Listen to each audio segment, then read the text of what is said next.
Hello, chat. How's it going this evening? How are you? Having a good one? How's your Saturday going? Happy long weekend if you're here in Canada. Victoria Day if you're in any of the English-speaking provinces. And I don't remember what it was in Quebec. It's like Patriots Day or something in Quebec. It's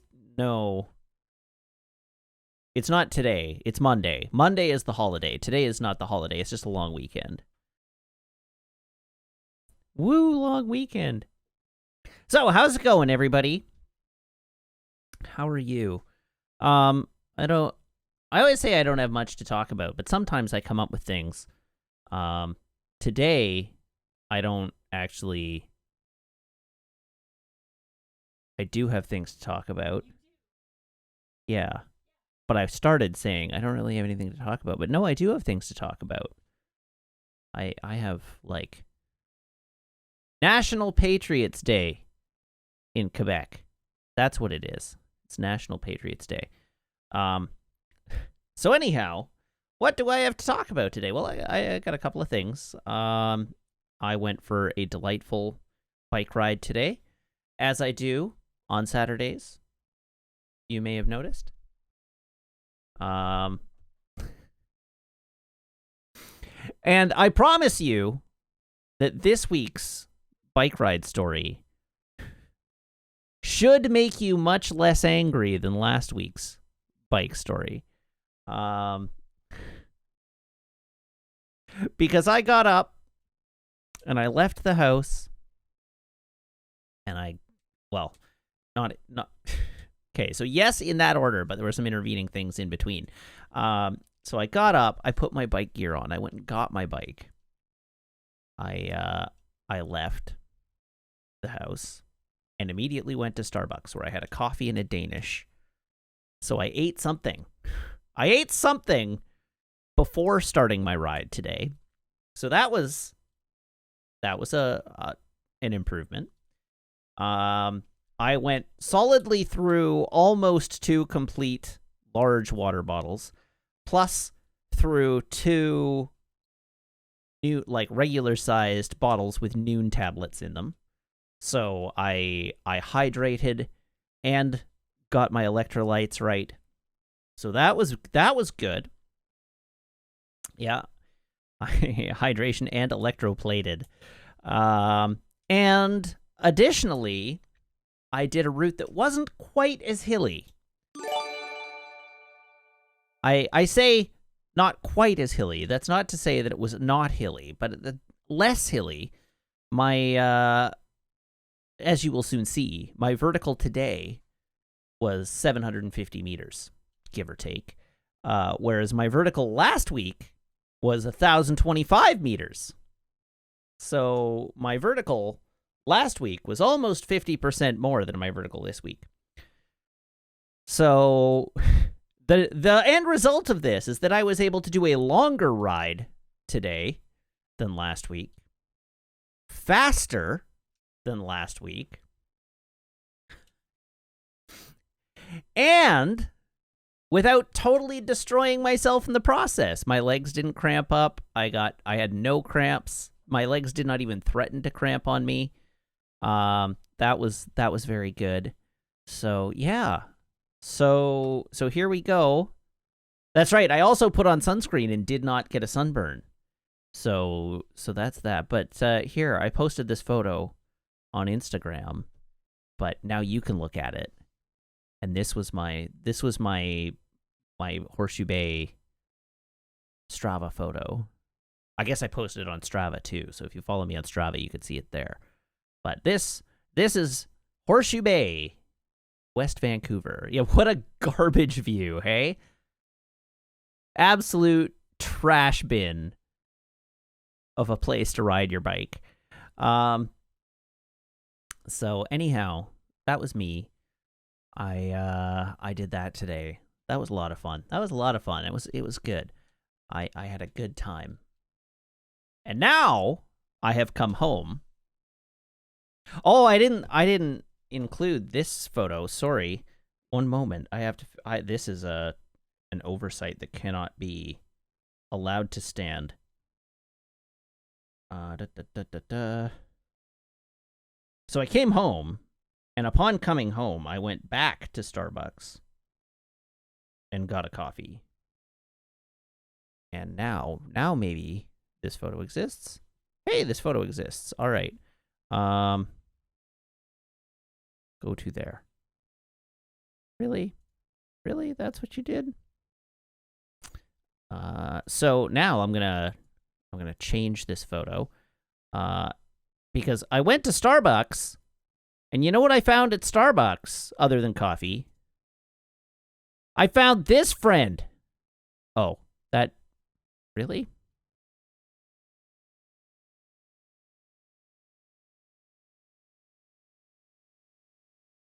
What an amazing crop. Yeah, preserved the surprise. I found this little friend. His name is Marty, and he was the best boy. He was so good. He wasn't bitey at all. He wasn't bitey at all, despite being like maybe 9 weeks old. He did not even nibble. He was not mouthy, which is rare for golden retrievers because they're very like orally fixated. But he could sit on command, and he came over and he sat between my legs, and I made a new friend, and he is my best friend in the world. And I got to pat him, and he was so soft. So very soft. So that was my day made, is I got to meet Marty. Marty is very precious. And so here you go. Here you go. It's Marty. Hi, Marty. Everybody say hi to Marty. Meg said, hi, Marty, from the other room. Yeah, so that was fun. I did that. And now I've come home, and I've had dinner, and my energy level is rapidly fading as my body decides that it needs to digest food instead of keep me conscious. So look forward to that as the stream goes on. What else? What else was there that went on today? I watched Zack Snyder's Army of the Dead last night, and I would not probably qualify it as good, but I enjoyed it, so that's half the battle. Samwok says, I went looking for drama, and on IGN I found Zack Snyder's Army of the Dead ending explained. Oh no. Oh no. The ending of Zack Snyder's Army of the Dead is not ambiguous.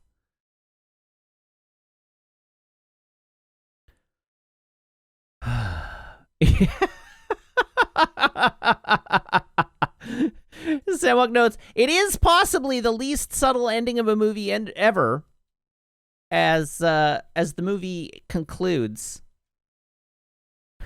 with a needle drop of Zombie by the Cranberries. Zombie? Is that the title of the song? The Cranberries song, where the lead singer goes, zombie, zombie, zombie, That one. So, I mean, now let's be fair. Zack Snyder's Army of the Dead is a movie filled to the brim, truly overflowing with on-the-nose needle drops. This is not a movie that is using its needle drops to subtle effect. It is very definitely like the least subtle, most on-the-nose needle drops you will find in a film in recent memory. But that one really threw me. I was shaken. I was shook even by how on the nose that particular choice of music was. So you have that to look forward to if you watch Zack Snyder's Army of the Dead. But maybe you don't need to watch Zack Snyder's Army of the Dead. It's an interesting, fun film, but not necessarily for the reasons that it thinks it's an interesting, fun film.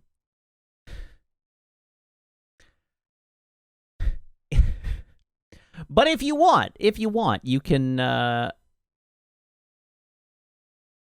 Sam Lux is possibly the first time I've ever said I actually really liked the opening credits. Yeah, the opening title roll. I actually advise you, even if you're not gonna watch the movie, if you want the most effective visual storytelling out of Zack Snyder since the opening title roll of Watchmen, you should go watch the opening title roll of Army of the Dead. I think Sam Wonk in Discord described it as doing like up levels of crushing a genre in 10 minutes. I would liken it very much to the opening of Watchmen, where it like tells the entire prequel story in a montage set to music. But it's actually really good. It's like the opening is tons of fun and stylish as all get out and leans in on its goofiness and is like visually fun and interesting. So that's great. I commented upon watching it that the literal opening scene of the film, before even the title roll, sets the stage for this movie as you have a military convoy driving down a highway with a lead truck. The job of the lead truck, of course, is to protect the cargo truck carrying a payload to make sure that the payload doesn't get compromised. And things happen, and a car swerves into their lane in such a way that it's going to crash into the convoy. And like the ever so committed top tier military guards they have in the lead vehicle, which the purpose of which is to protect the second car, they see the car coming and swerve out of the way, so the car has no alternative but to smash into the cargo truck carrying the payload and knock the payload loose. That's I was thrilled by how quickly the movie was just like, no.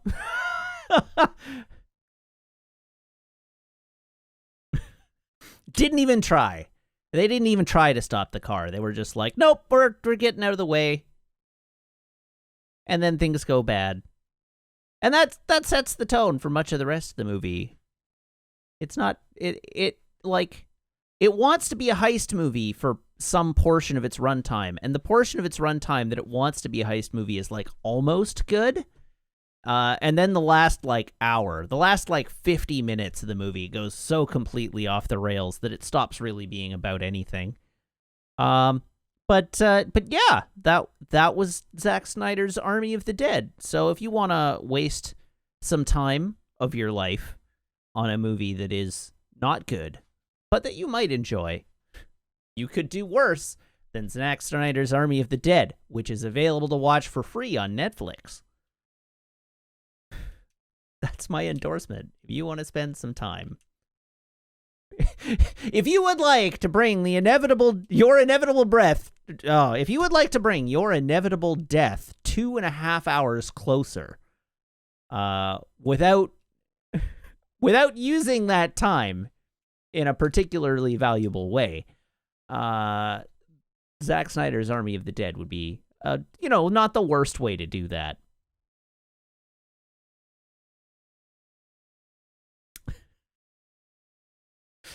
What else do I have to talk about? Oh, yeah. The other thing to know about Zack Snyder's Army of the Dead is that somehow, inexplicably, I don't have a good answer for how this happened. I've only been able to find what I've been able to find on the internet, which is it sounds like the B camera that they used, because it was filmed all on digital, which is not common for Zack Snyder. But the B camera that they used apparently had a faulty sensor. Apparently, I say. And inserts a hot pixel onto the screen. In the same place, always in the same place, there's one hot pixel. And when you notice it, you will not be able to unnotice it. And it's present for the entire film. I didn't notice it until about 2/3 of the way through, but it is present for the entire film. And it's only in, like, some scenes. It's only in the reverse shot. And, oh my God. This was me last night at 12:30 in the morning.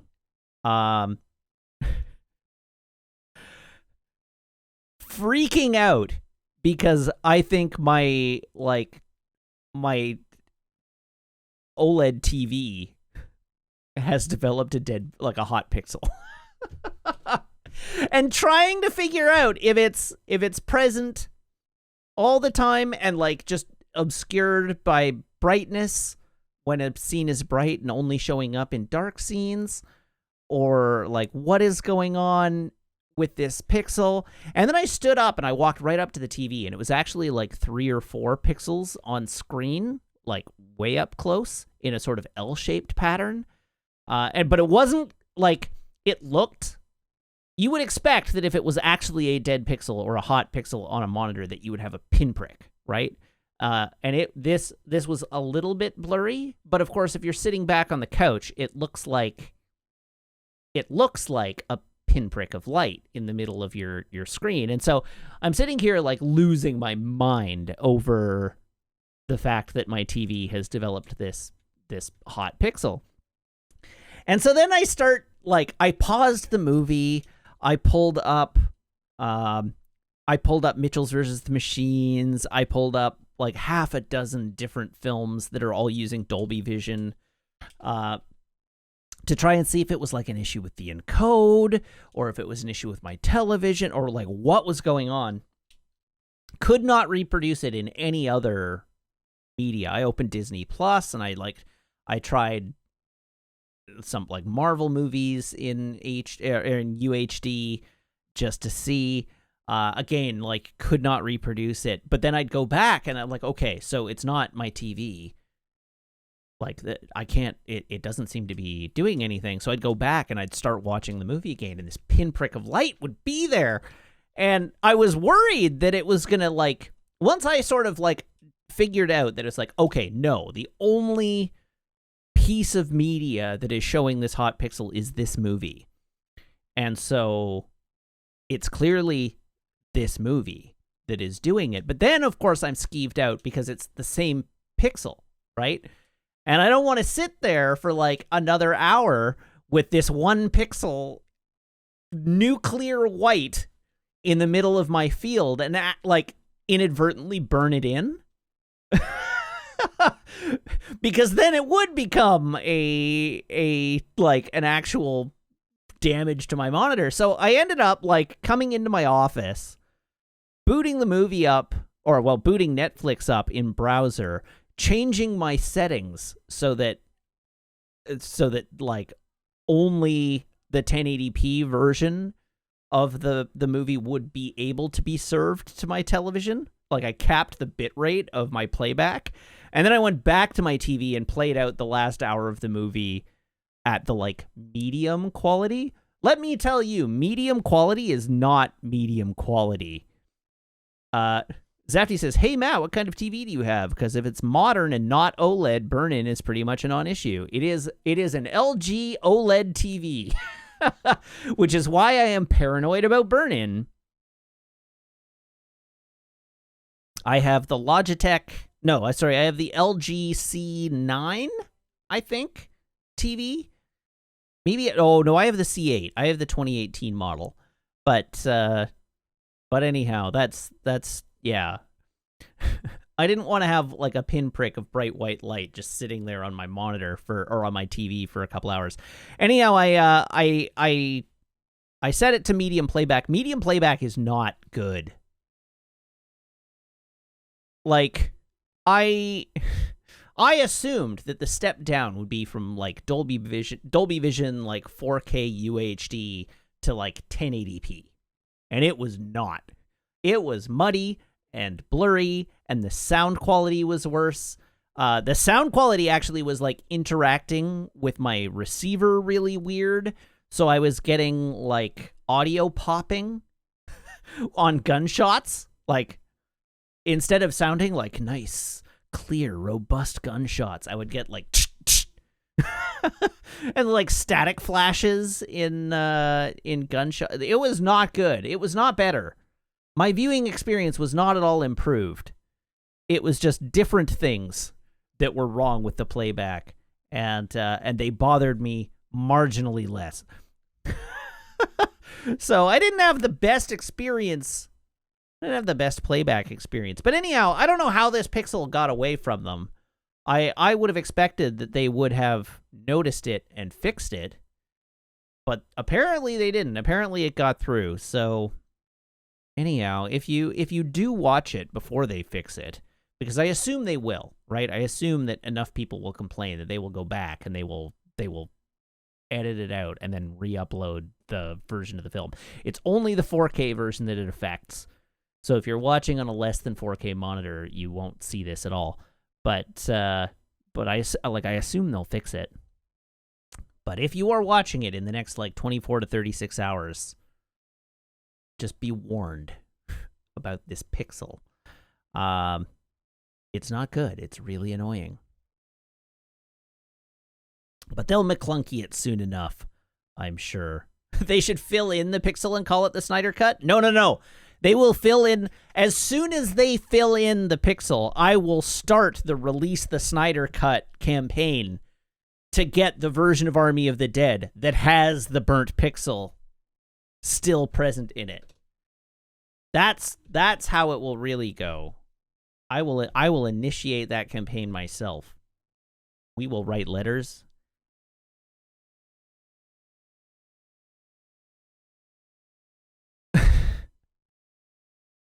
All right. So that's all I've got. I don't think I have anything else to talk about this evening, so we can move on. We can move on to video games, but anyhow, that was my day and evening last night. It was fun. I enjoyed it. Okay, so here is my phone. Here is my phone cable. Everybody, please, you know what to do. Assume the position and brace your ear holes.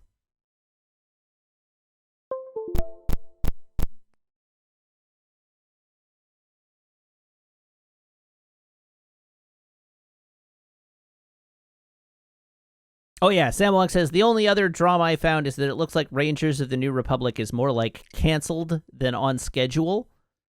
My response to that was make it a Pilots of the Outer Rim series and give the show to, I'm not going to be able to pronounce his name, the pilot from The Mandalorian. Dan...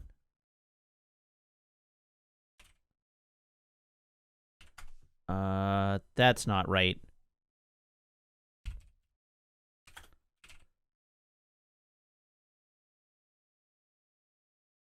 Paul Sun-Hyung Lee. That's who it is. Paul Sun-Hyung Lee. Appa from Kim's Convenience and X-Wing pilot of the Outer Rim. Turn the show over to him.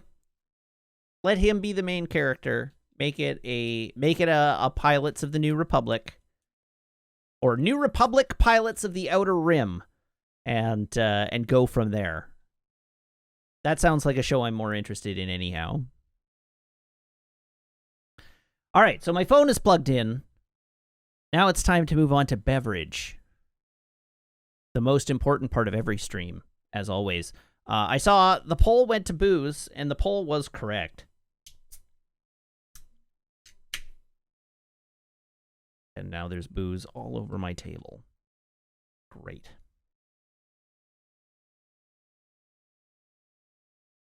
Today's booze is going to key out pretty impressively, probably. Yep. but you can read the label because it has a label.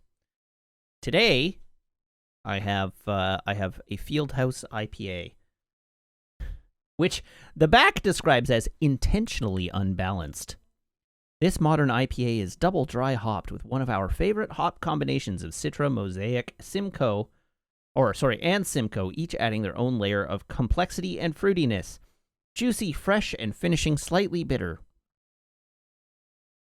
It's wild to me that they call it double dry hopped, but it's only 30 IBUs. Like it's not a bitter IPA at all. But it is 6.7%, so it's going to hit me like a freight train.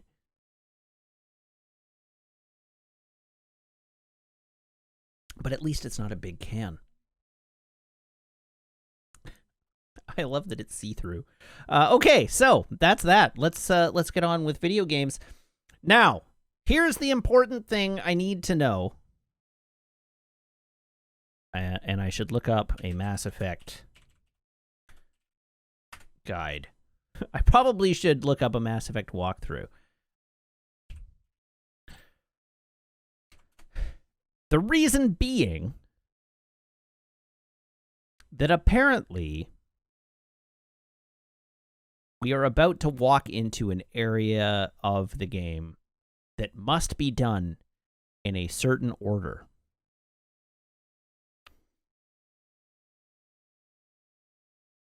As we get to, I guess, Pinnacle Station is where we are.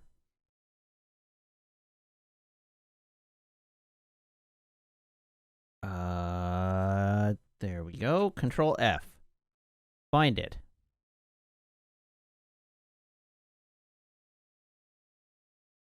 We are on Noveria, yes. And, so now I'm just trying to figure out where we are in this guide, because this guide is not very clear.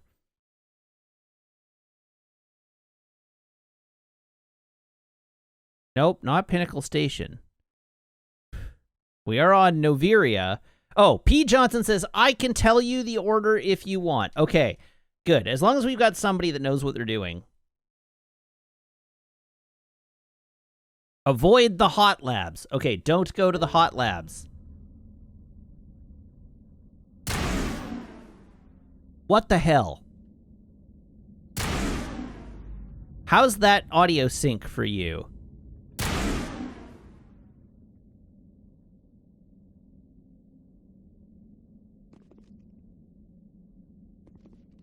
Fine? Okay, good. As long as it's fine for you. It's a little off for me, but that's fine. It's not the end of the world. All right, to the passenger trams. Let's ride a tram.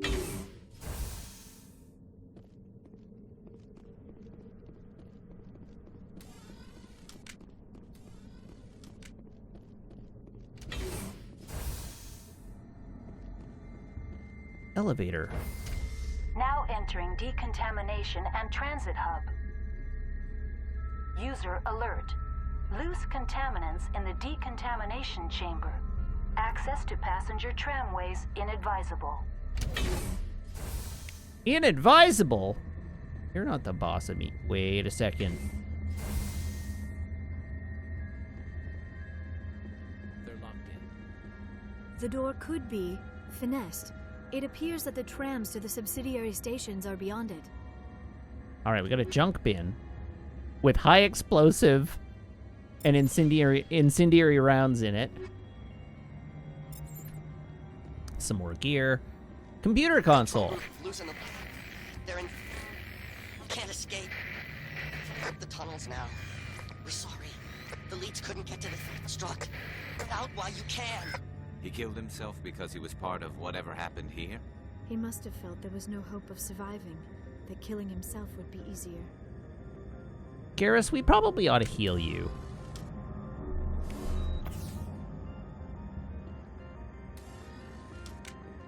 Mira terminal. Hard electronics.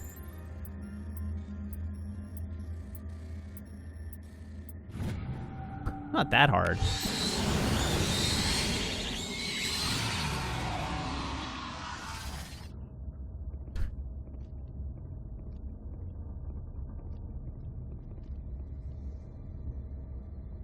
Oh, his eyes are moving. Huh. Interesting. Connections restored. Processing new data. User alert. Unable to connect to hot lab facilities. Tell me what happened here. I'm sorry, but I need a more specific query. Don't care. That's all I need right now. Very well, Commander. Logging You were not helpful.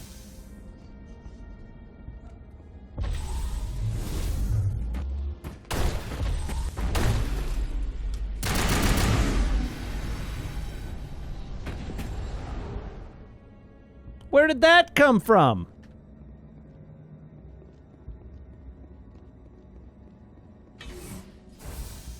Oh, Jesus.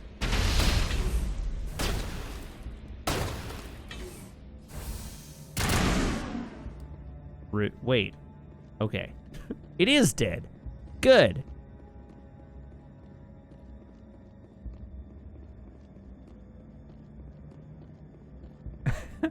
Beak says Mira played Despacito.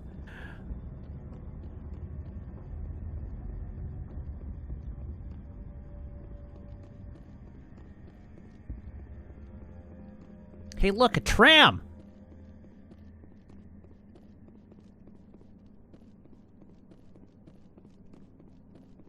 Hello, tram.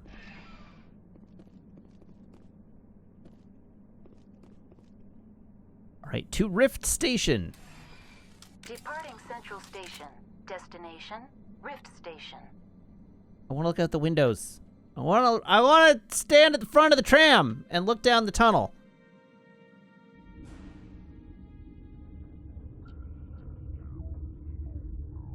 Now arriving at Rift Station. I've been Binary robbed. Research Facility.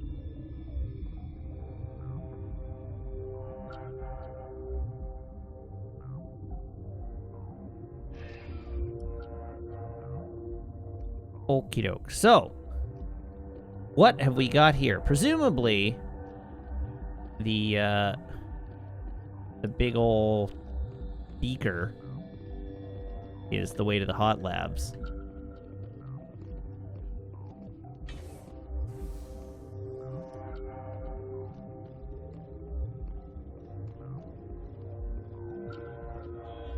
So I can't open this door control yet because it's locked. Emergency exit only.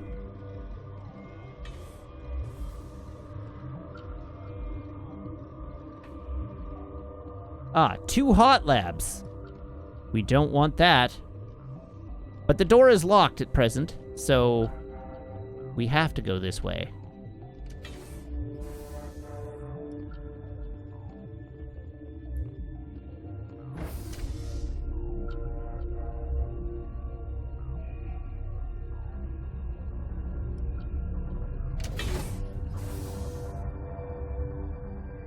Hi there. I can assure you I am not a Rachni. Hello, Captain. We couldn't be sure what was on the tram. I'd do the same. What's going on here? Bugs. Zillions of them, coming up the tunnels from the hot labs. My team's been running on stems for days. Look, you're human and that's enough that I won't shoot, but I'd like to know who you are. My name's Shepard. I'm a Spectre. Huh. I won't look a heavily armed horse in the mouth. Who you calling a horse? Overran the hot labs last week. Only Han Olar got out, and he ain't all there anymore. First we knew the bastards were clawing into my command post. We had a lot more staff then. You were taken by surprise and had civilians to protect. You did a good job, Captain. Yeah? Sure as hell doesn't feel like it. The board sent an Asari to clean up the mess. She went to the hot labs yesterday. We haven't heard from her since. Okay, I'll see what I can do. Any of your people die. All I can do is hold out here and protect the civilians. There's an emergency elevator out by the trams. This card will let you activate it. It can take you down to the hot labs. Oh, and if you need any first aid, Dr. Cohen's downstairs in the med bay. Okay, med bay. Tell me about Rift Station. I can't talk about everything. What do you need to know? Tell me about the defenses here. Secure enough that you shouldn't poke in corners. I was just impressed with your operation. Being able to weather a week of assaults is no mean feat. Only the best get assigned to high-security facilities like this. What impresses me most is the turrets, alarms, and cameras. They're all routed through a central location out by the quarantine labs. One guy can lock down the whole facility. The security hub's the last logical fallback, and we'd have cover from the turrets all the way. Okay. What kind of research is done here? Beats me. I'm not supposed to know. So long as people don't start dying, it's not my problem. All right. Tell me about the Tell me aliens. about the aliens. Ask Dr. Olar. He's the only one who made it out of the hot labs. He's the only Volus left in here. I need to know more about the situation in the hot labs. The facility's off the network. The only way to find out would be to send scouts down the elevator, and I won't send my people to their death. Did the aliens come from inside the facility, or did they attack from the outside? You want my personal opinion? Labs like that exist to do stupid crap that gets people killed. Tell me about the structure of the hot labs. It's built into one of the glaciers further down the mountain. Real old, thick, stable. Something goes wrong, they heat it up and sink it into the ice. Normally, the crew gets to the labs using a tram from Central Station. We've got an elevator that connects directly, but it's for emergency use only. Listen, I'm not sending my people down there. It's too dangerous. You understand? Why are we whispering? You're certain the matriarch is still in the hot labs? She hasn't come back here. You came through Central Station, so she ain't there. How are your people holding up? We weren't expecting the initial wave. They made it inside. We lost some good people. Those of us left are short-handed. We've kept order by long shifts and stems. I don't like it, but I don't see an alternative. That's everything. I've got Okay, work thank to you. Yeah, I hear that. Hell! Man the perimeter! Wait, why did it point me away from the... What the hell, game?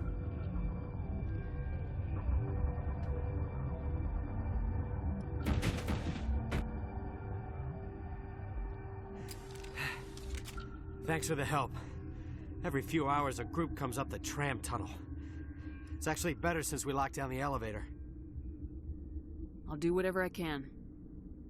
I don't know why they keep throwing themselves against our defenses. Even animals should learn not to stick their noses where it hurts. Okay, so, moving right along.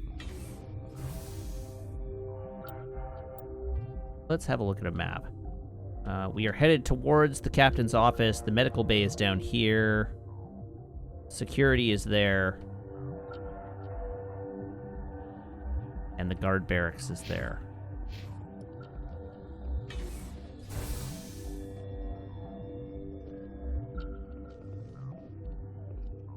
Why, hello there, computer. Oh, really? All right, we have nothing to look at.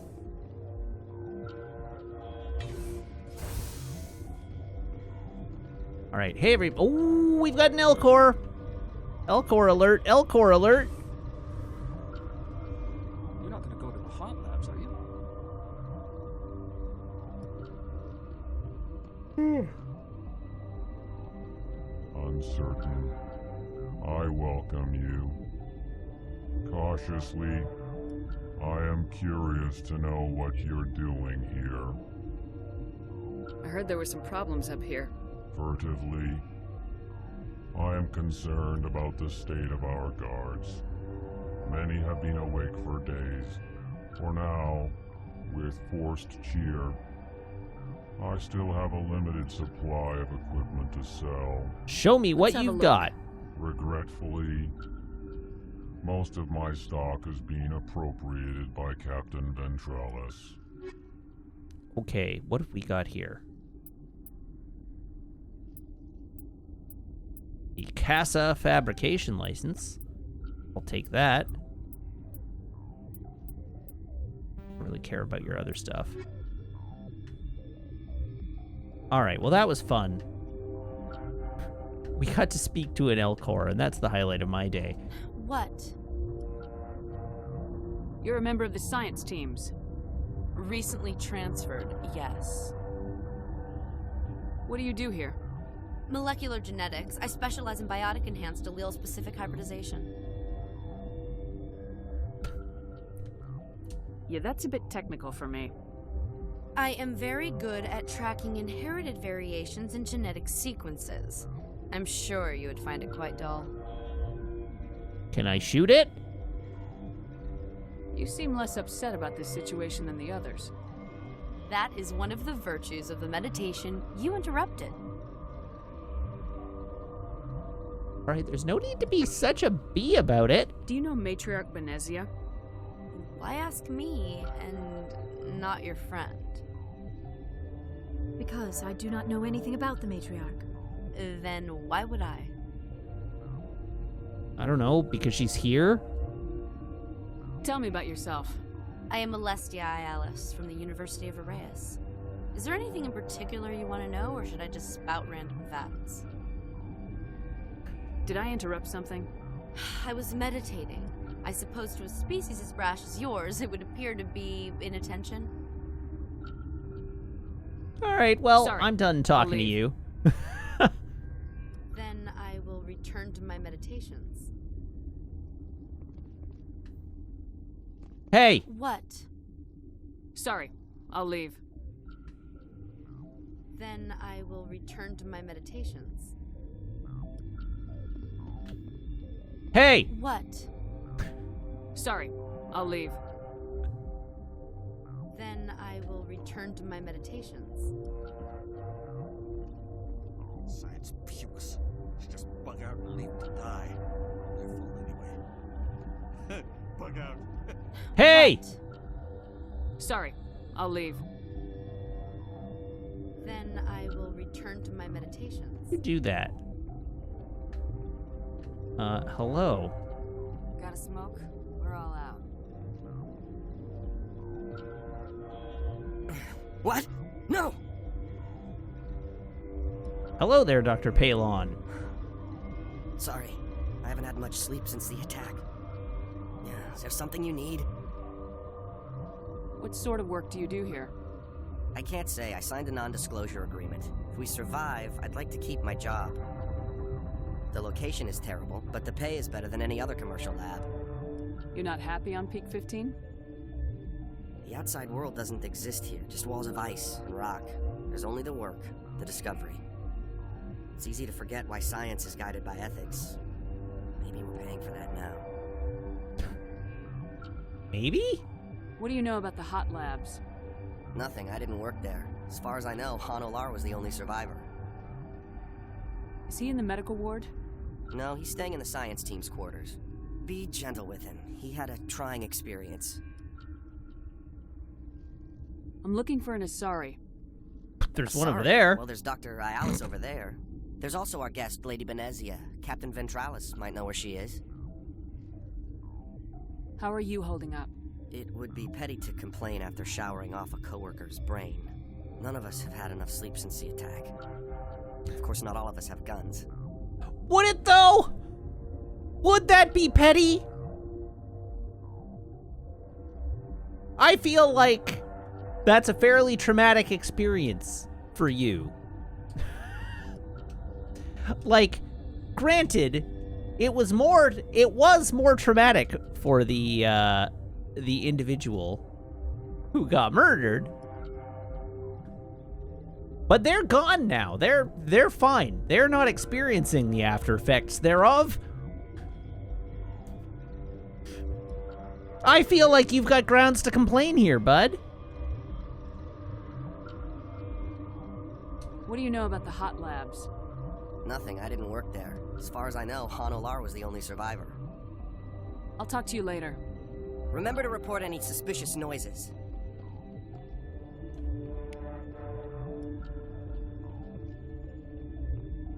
Okay, so what rooms are what?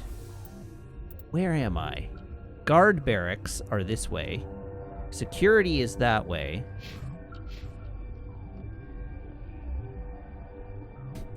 It's fine, I'm going to steal all their junk.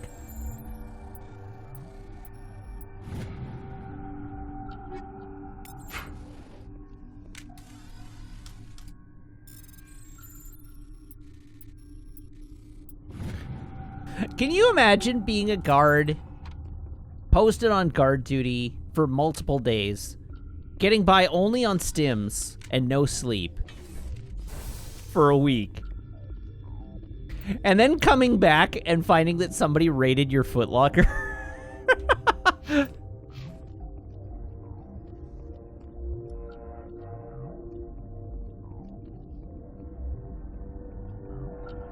Only to then learn that it was the Spectre.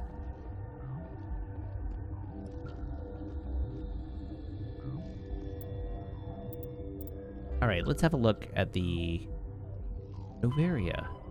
To the Hot Labs. You're tracking down Matriarch Benezia. She left Rift Station to battle the creatures in the infested Hot Labs. The labs can be accessed via an emergency elevator between Ventrellis' barricade and the tram station, which we saw.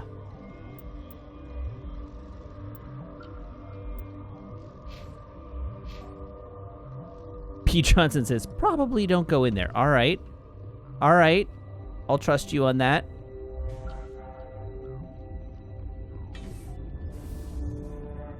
Let's go to medical.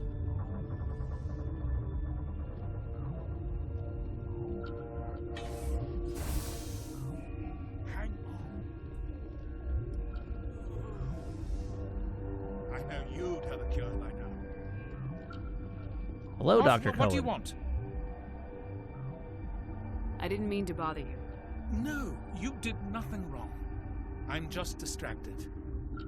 What happened to these people? They're suffering from a toxin. There was an accident.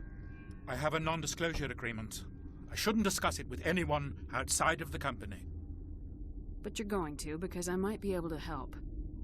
And I'd like to think that the company finds our lives more valuable than their secrets. You know Mira, the VI for Peak 15? She handles the safety protocols for our experiments here. We reactivated her on our way through Central Station. That was you? I'm grateful. Until she came online, the automatic equipment wouldn't work. We lost the connection to Mira in the middle of an experiment and the quarantine failed. These three were exposed to a toxin, something we were working on. I understand your caution, but I need details. What you say won't go beyond these walls. It's a bioweapon, based on an exotic life form discovered on the frontier. They wanted something that could kill the creature, but there was no profit in something that kills one species on the frontier. We kept working on it and adapted it to affect more species. Thoros B is highly infectious, but can't pass from one person to another, like a biowar attack without a pandemic spread. It doesn't matter how safe you make it. Biological weapons are illegal. Militaries, governments, they'll get this kind of weapon one way or another, and we're trying to limit the damage. I know you can't see that. Uh-huh. There's a reason the Citadel conventions forbid bioweapons, Doctor. I didn't expect you'd understand. Our notes and equipment are locked in the quarantine labs. Captain Ventrellis doesn't want to risk more contamination. Is he right to keep people out? No, the toxin has a brief period of viability. After that, it breaks down into simple protein chains. But he won't listen to me. I'll talk to him. Maybe I can convince him to let me try. I can't ask you to do this officially, but if you can do anything, I'd appreciate it. Zamok says, I feel like the market for a highly infectious bioweapon is limited. Well, you only need to sell it once. What will it take to get the cure for these people? The quarantine labs are near the science team's quarters. Once you're in there, look for our notes. It should just be a matter of following our processes. How's the science team holding up? Better than Ventrellis' guards. They've been on alert since the first attack. I've been administering stims at their request. But every species needs to sleep. They're getting twitchy, irrational. Are you the doctor here? I'm a doctor, but not the doctor. My specialty is microbiology, not first aid. We had a medic, Dr. Salah, but we lost him. The automatics can handle basic treatment. Mira runs them. Talk to you later. Okay. I hope you can do something. So do I.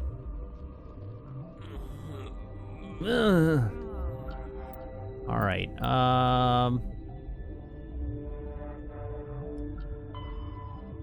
Talk to Ventrellis for permission to enter the quarantine labs. I have no recollection whatsoever of where the doctor that I'm actually looking for is.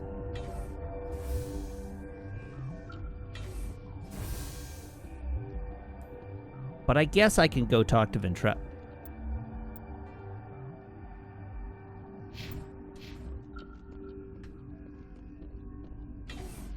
Hold up.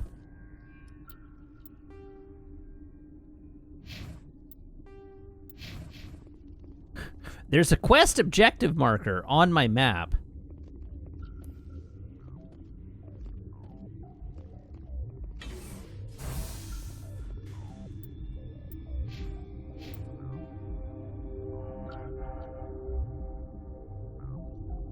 Oh, it's actually Ventrellus.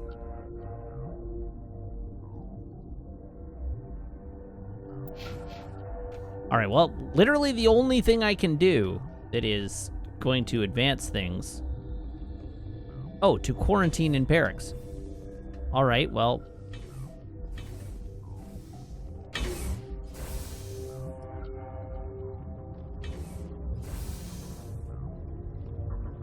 Let us go talk to Ventrellus first. But before I do, let us hard save. Something you need? I've heard about the problems in the quarantine lab. I'd like to recover the toxin cure. God, I wish we could help those guys. I really do, but We can't risk contamination now. We're not part of your defense plans. We're consuming extra rations, extra metagel. yeah, but you also have extra guns. All right. Also, we're not consuming either of those things. I'll have the guard let you in, but he'll lock the door behind you. He'll run a full scan before I'll let you out. If there are any anomalies, you stay in there. Those are reasonable precautions. I'll radio ahead to let the guard know. Good luck. I've got work to do. You and me both. Okay, so from here,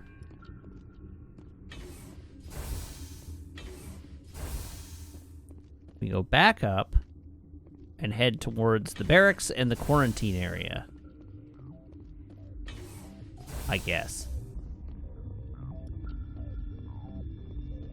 Hey! What? Sorry, I'll leave. Then I will return to my meditation.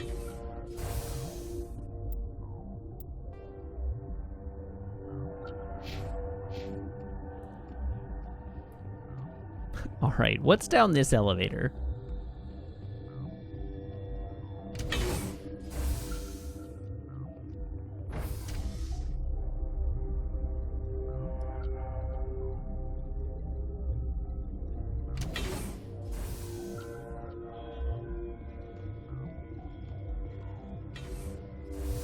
Ah, there's my quest objective, friend.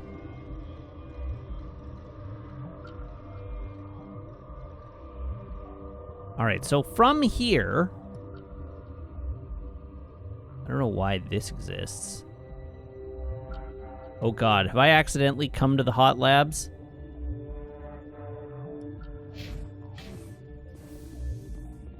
Hey, it's Dr. Olar. Okay, cool. You came to find out about them, didn't you? You mean those things out there? Yes. I'm the only survivor from the hot lab, you know. I need to know more about those things out there. About the Rachni? Rachni? That's preposterous. Where did they come from? They found it in a derelict ship. An egg. Waiting since the last battles. They brought it here. Shut up! God, you want to get us killed? I don't have any control over who lives or dies here. Do you? If you're gonna be crazy, be the quiet kind. Crazy? I'm sane. God, am I sane? Tell me I about need to know them. everything about the Rachni. I told you all I can. We brought the Rachni back from the dead. In retrospect, a bad decision. You think? I heard you were at the hot labs. How did you make it out alive? I killed her. Who? Doctors on Muir. We were going to lunch when the alarms went off. I ran into the tram, and I closed the doors. She banged on the window once, then they sliced her to pieces. Her head came apart like a melon. I closed the door. I killed her. So, thank you to Munkus B. Funky for the sub. Now for 4 months. Thank you very much, Munkus B. Funky. Also, Zafty, who I forgot to acknowledge early in the stream. Like you do. You know, it's Zafty. But thank you very much, Zafty, for the resub now for 15 months as well. Zafty saying, 15 months? Yay! Tell me what you know. I'll make your survival mean something. You think I want absolution? There is none. Could Matriarch Benezia survive in the hot labs? It's possible. The specimens were sensitive to biotics. All right, I think that's it. That's all I can I'll be learn. leaving now. Yeah. Hey, a storage locker.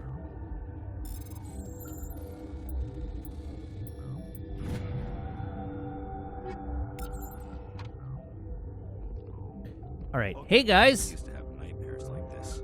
Too many cheap horror vids before lights out. Okay. Sure, why not? Aid station. Ooh, 2 Medigel. You're not part of the crew. Call me Shepard. I'm a Spectre sent by the Citadel. There aren't any human specters. There are now. The plague doesn't care who you are. This lab is under quarantine. Okay, so my next, the only destination that I'm aware of that I can go to next is going to be the quarantine lab to make a cure.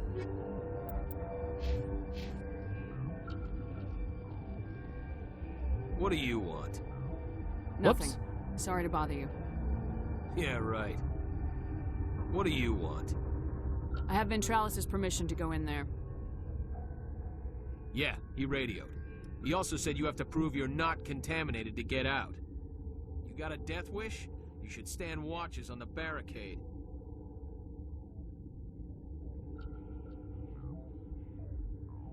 Doing all the side quests before the main one is the Matt way. You're right. But that's the only side quest, like, I have no assignments. All I have on Noveria are make a cure and go to the hot labs. So I guess the question is this my only destination right now? Like, if I go up this hallway to the secure lab, that seems like not a good idea.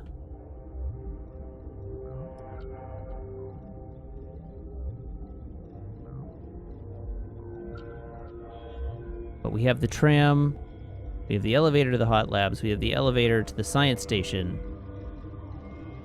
This hallway, going north is currently locked.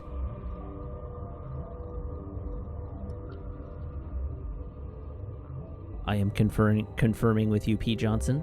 Yes. Okay, so then the only way forward is to go to the quarantine lab, yes?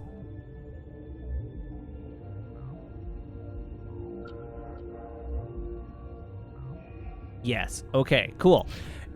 Yeah, just keep me on the right track. There's, like, we don't need to give anything away, but keep me on the right track is all I'm worried about here.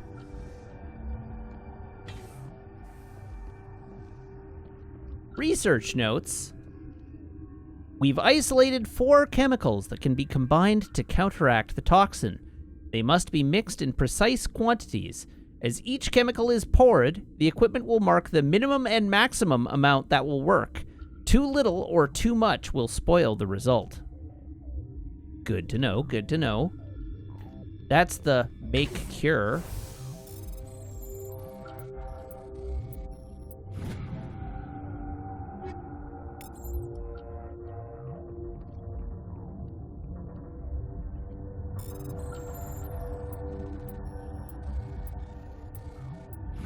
Oh, that one took more button presses than I was expecting. Okay, let's check all these rooms.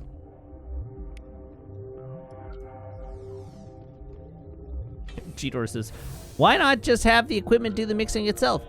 Because minigame. Obviously. All right, save. Oh, no. All right. Access. Start mixing.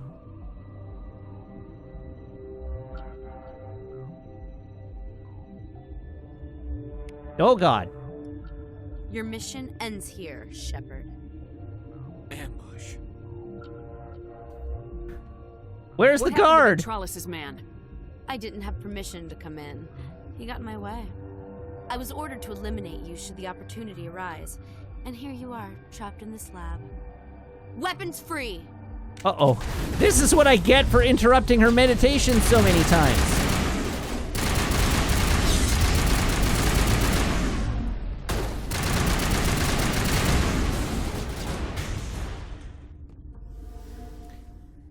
How are your meditations now?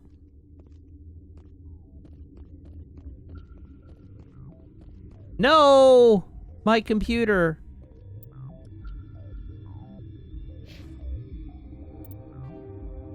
All right, so quarantine.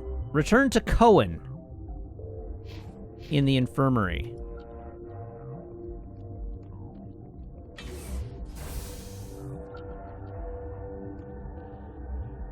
Welp, it was nice knowing you, is a thing I would say if you hadn't been a huge jerk to me. They came out of there. You mean the inorganics the Asari had with her? Venezia brought them with her. Can I get How into can I maintenance? Get into the maintenance area? A team lead would have access, like Dr. Cohen. He's in the medical bay. All right, great. I'll be leaving now. Yeah. I love his exhausted. Yeah.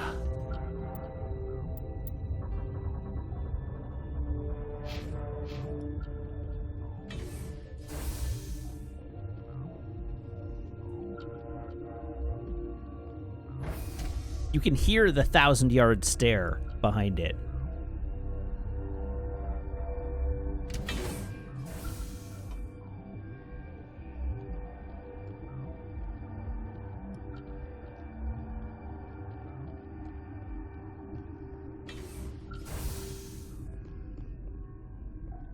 Okay, so from here, I am going to the medical bay.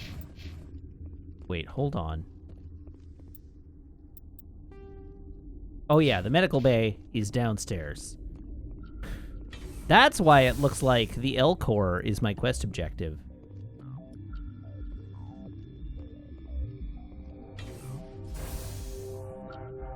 Hi, Dr. Cohen.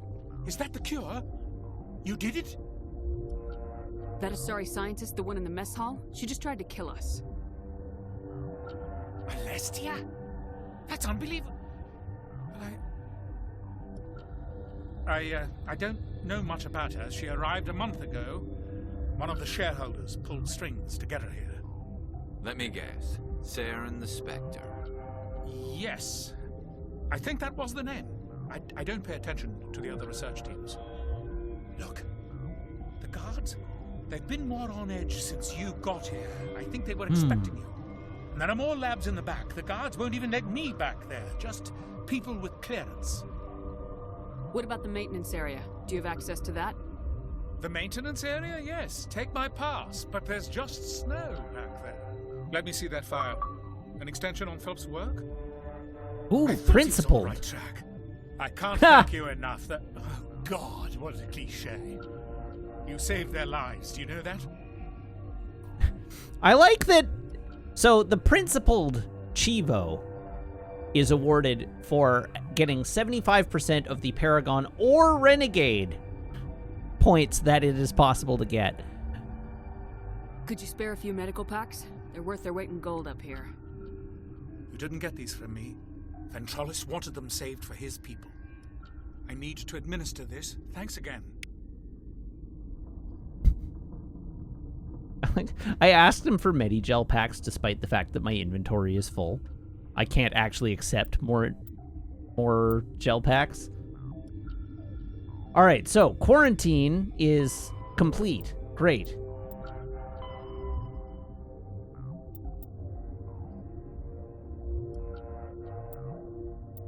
The back door. You persuaded Dr. Cohen to give you his pass. You can now sneak into the sealed maintenance area near the science team headquarters and the quarantine lab. Okay. Cool. Get attack. Go to fair. Oh, right. Shepard just took them and threw them in the trash while staring Cohen in the eye. And got Paragon points for it.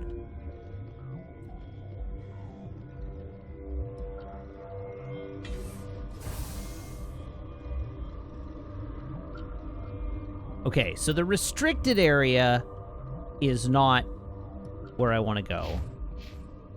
We want to go to... Now I'm waiting for P. Johnson to tell me that I'm going the wrong way, but my understanding is that now we want to go to the hallway that I could, to the north, that I couldn't go to before. Correct?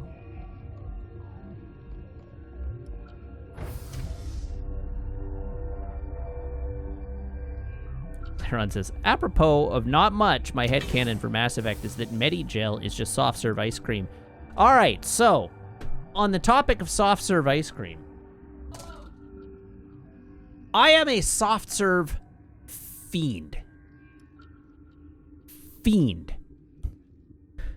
Plain, like a really good high fat content soft serve ice cream is my favorite. Like, just plain vanilla soft serve ice cream is my favorite kind of ice cream by, like, a wide margin.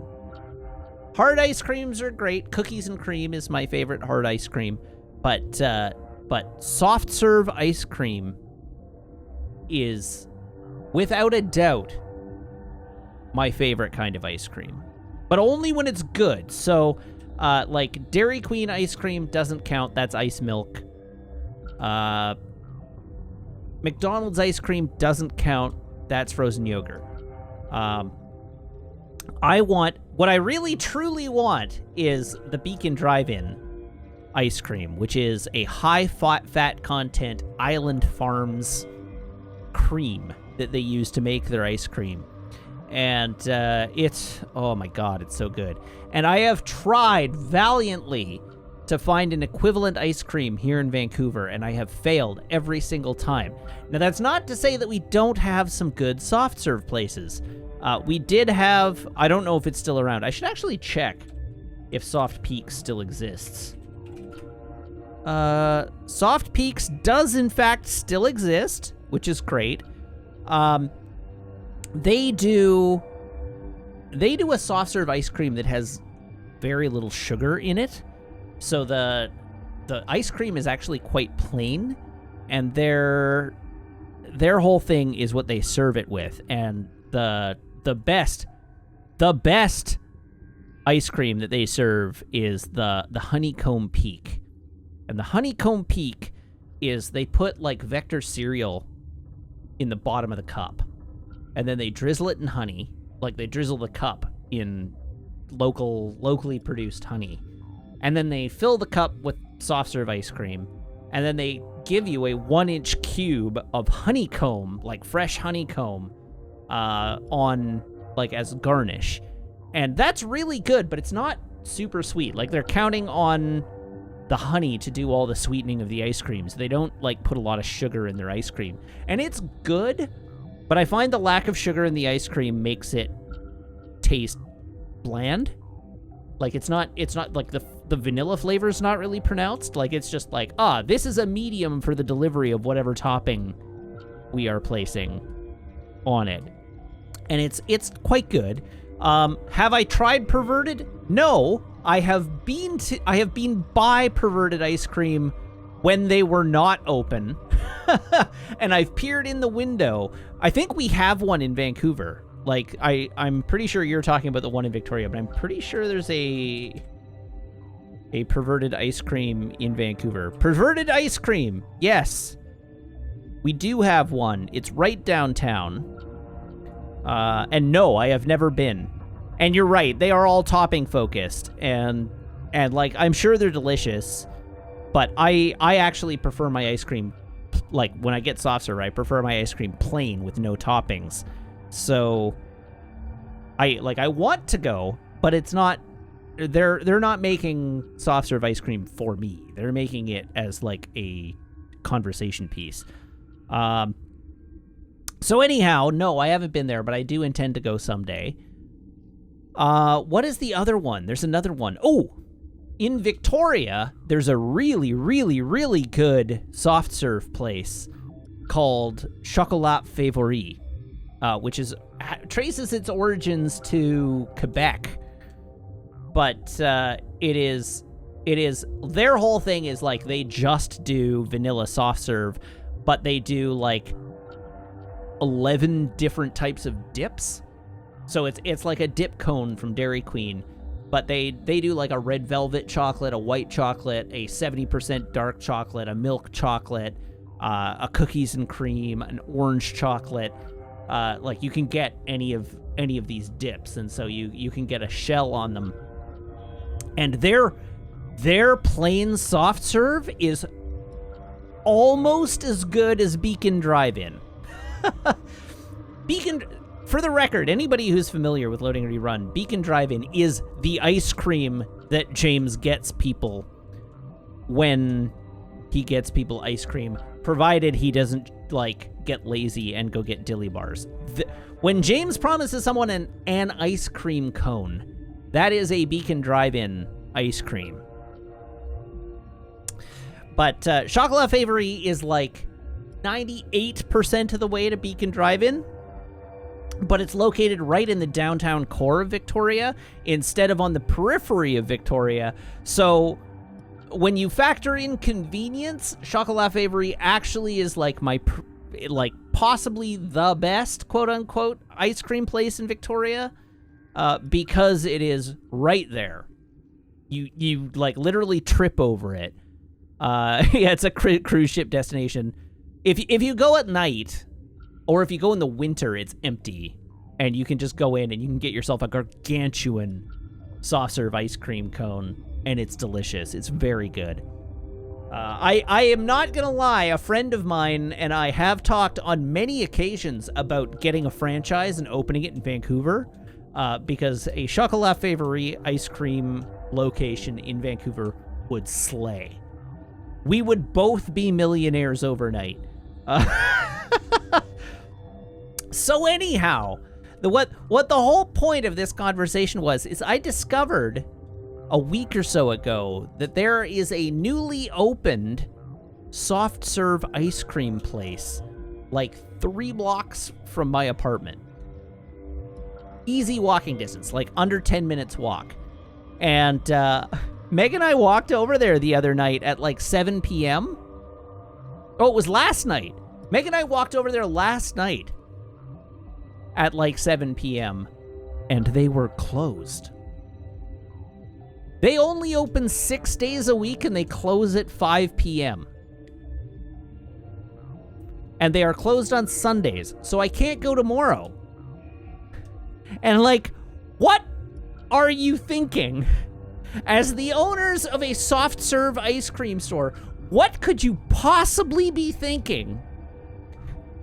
Closing your soft serve ice cream place before dinner in the middle of the summer. Do you hate money? I do not understand it. I truly do not understand it. P. Johnson says they better have amazing ice cream. I don't know, because I've never gotten there while they were open. And the worst part is that they're like readily accessible to a residential neighborhood. Like they are not in a downtown core. They are like on the periphery of a residential neighborhood. And so they are like ideally positioned for everybody to have dinner and then walk down and get ice cream. And they close at 5 o'clock. And I do not understand even a little bit. It blows my mind. Absolutely incomprehensible to me.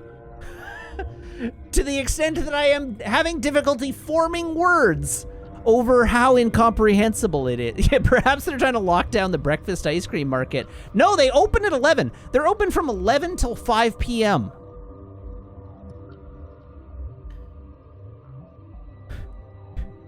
I don't know. I eat like 80% of my ice cream between the hours of 8 p.m. and 11 p.m. Like 80%, easy. I do not even understand ice cream places that sell ice cream during the day. Just open an ice cream shop and only open between the hours of 8 p.m. and 11 p.m. And you'll make more money than you make between 11 and 5.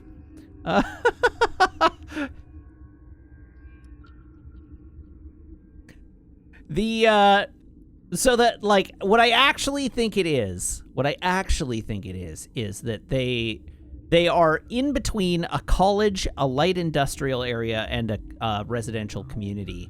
And the store that was there first was a lunch place for the light industrial stuff that was around them.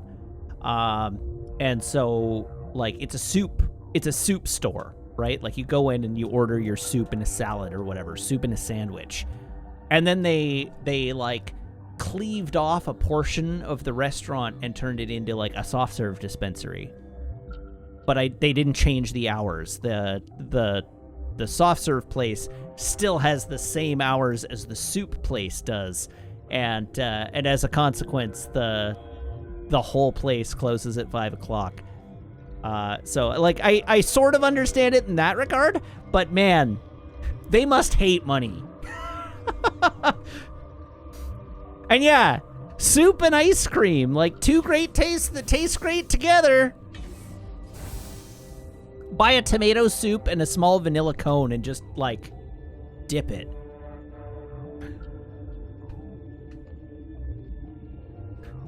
Just upturn the cone into the tomato soup and turn it into, like, a cream of tomato soup. A cream of tomato borscht.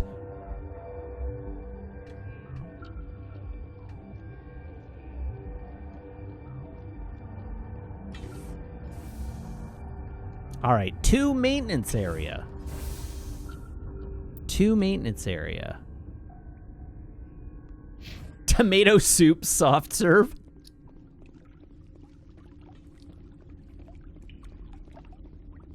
I am the origin of this idea, and I hate it. What have I done? Ah, heck. Hey, buddy. Hey, a level up. Gotta spend these points. Ooh, I've opened up my final level of charm at last.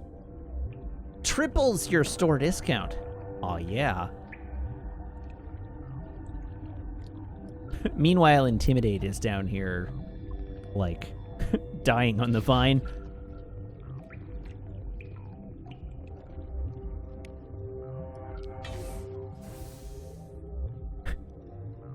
The idea of tomato soup soft serve, that seems like something I would get served in, like, a high-end restaurant.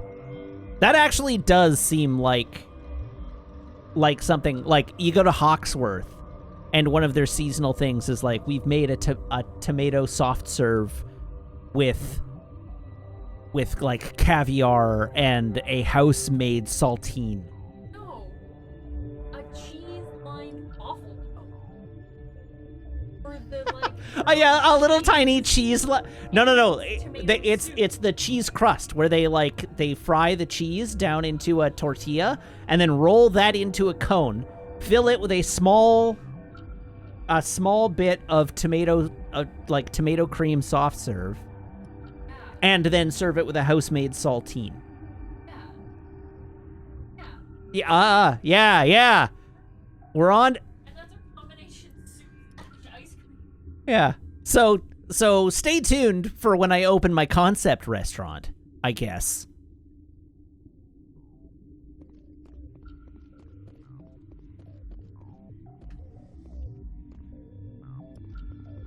$60. No, more like 24.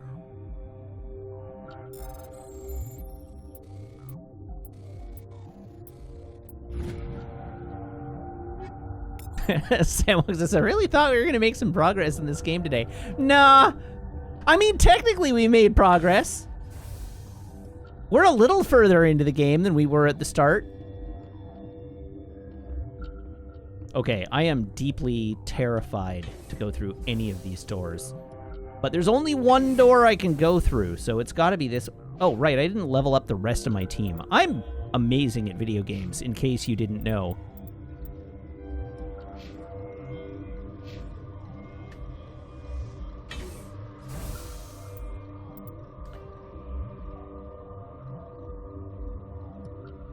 So this is the elevator to the restricted area, which I do not want to take. But I do want to open these boxes. Now I'm waiting for P. Johnson to put me back on the rails again. I do want to go to the secure lab. Yes, that's where I'm headed next.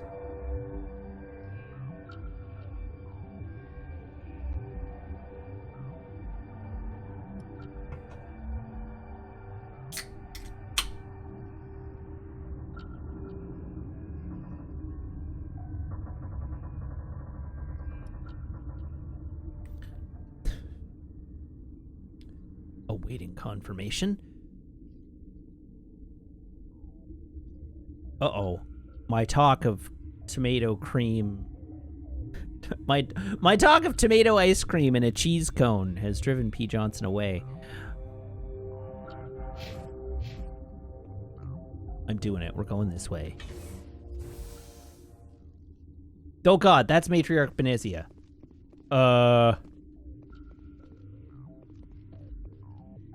Help! Pete Johnson has gone to the bathroom and and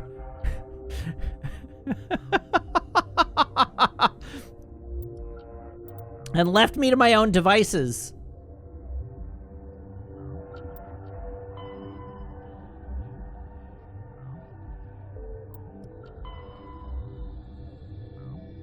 You've entered an unguarded back door to the sealed areas of Rift Station. The guards are not alerted to your presence.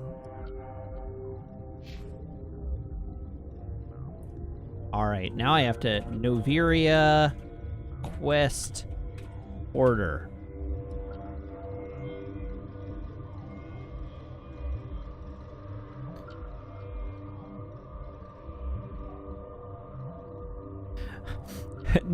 Neither P. Johnson nor Karfsma are here now, so I'm super on my own.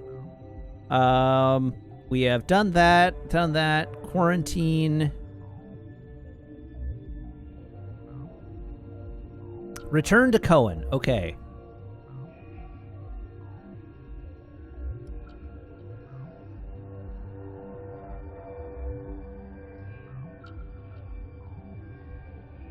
Okay, Laron says if you've gotten this far without incident, you should be fine to engage Benezia. All the pertinent side stuff is done and nothing got locked out. Try something new, play suboptimally. No! Return to Cohen. Once we have returned to Cohen, now we complete Matriarch Benezia. Okay. We've gone through the ice area.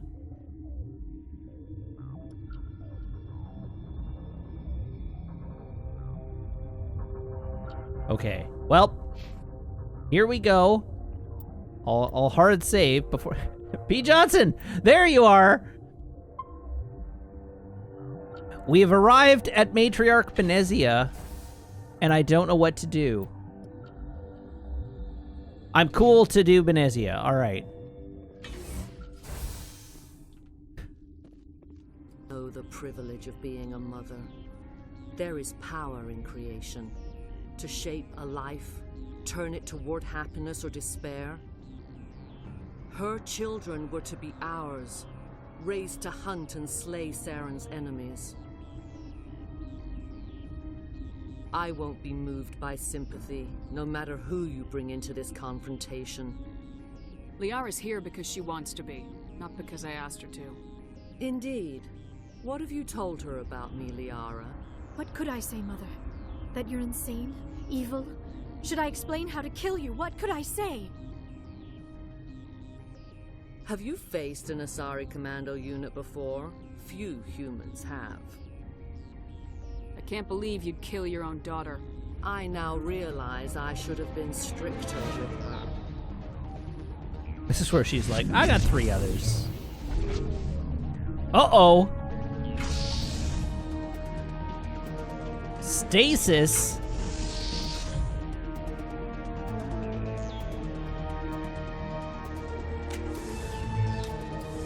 All right, so hi. Bye. Wow, big thanks to Liara there. Liara put the work in by grabbing and elevating that enemy. All right, where my Geth at? We can't see them on the map, so we'll just have to guess.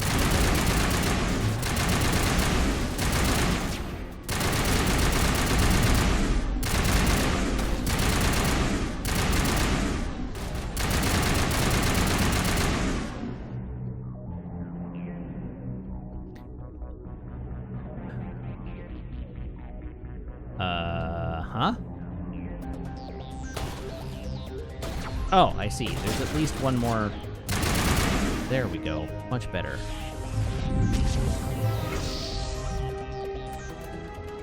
Hey guys, welcome to the party. We're doing a murder. Heck.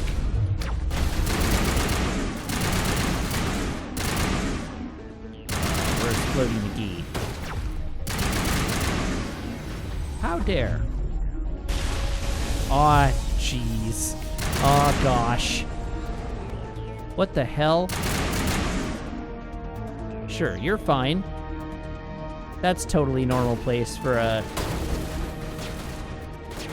totally normal place and position for a corpse to end up in.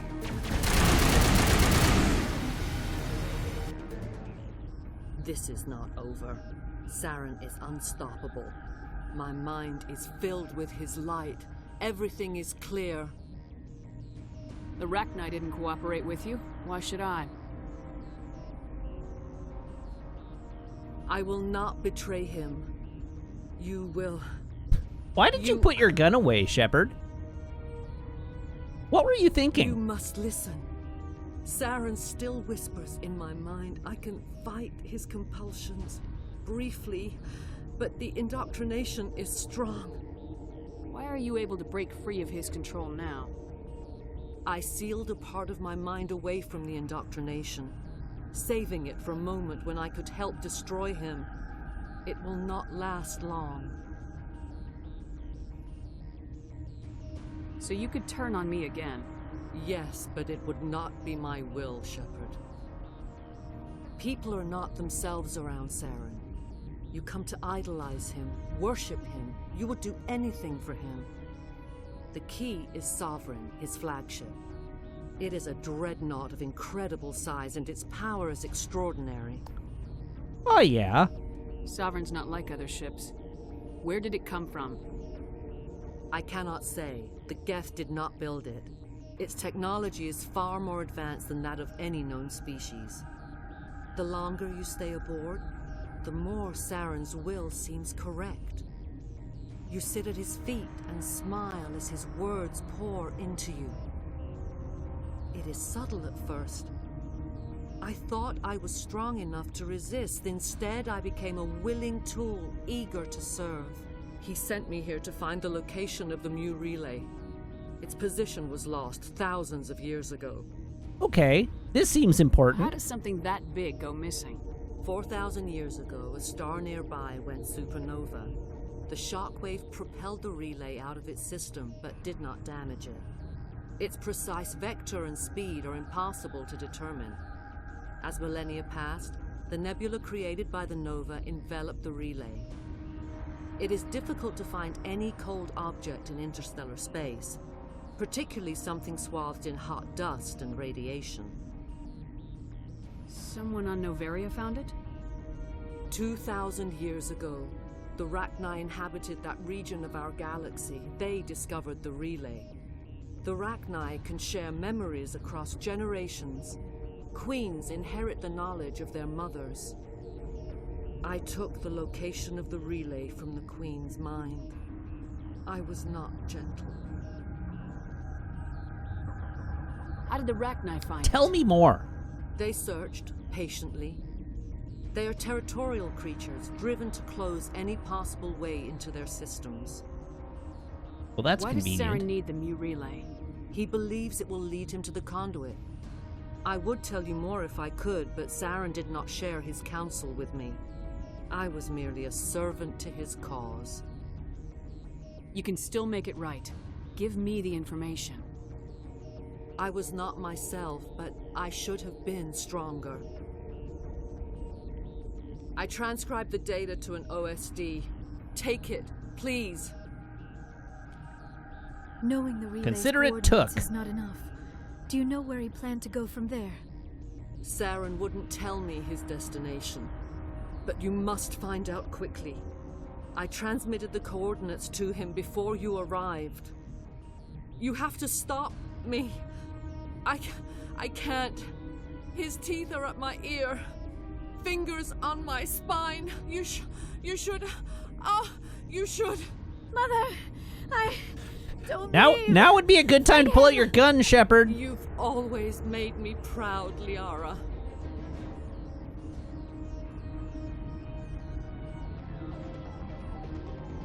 Die. Cool, now she's got a shield again. Hi. Oh, no she doesn't. Oh god. Oh god. What?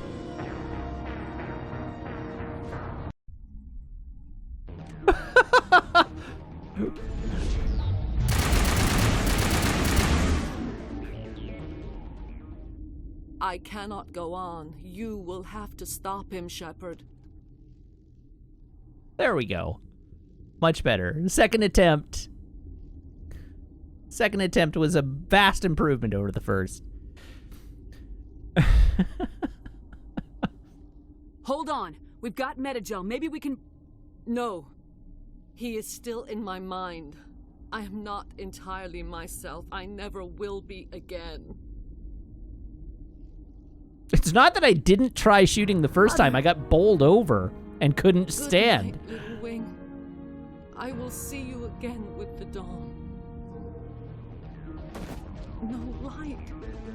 They always said there would be a...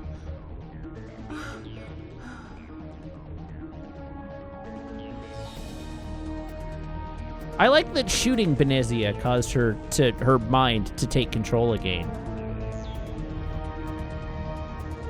Dang! I got a ton of resources from that.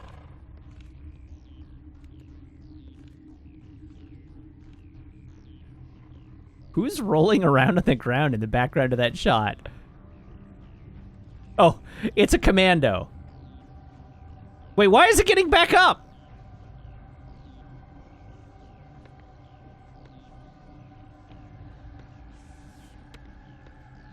You might want to have that looked at.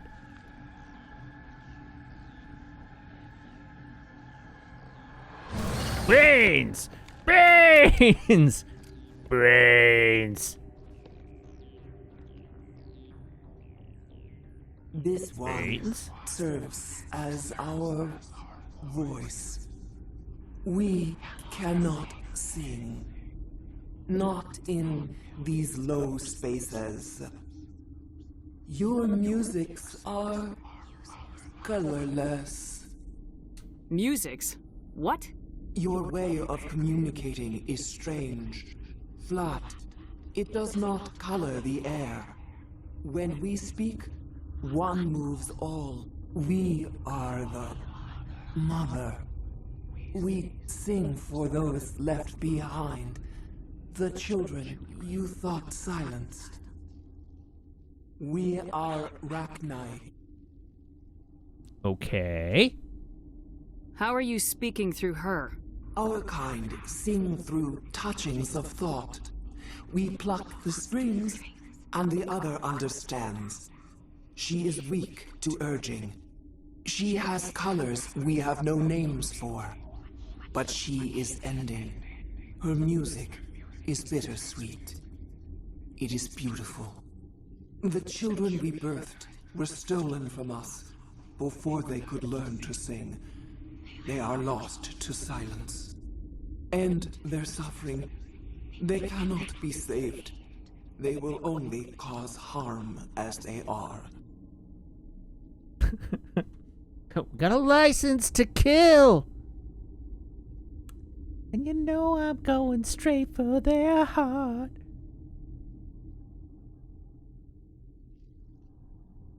Oh God. I put down the chapstick lid, and the lid fell off my desk, and now I don't know where it went.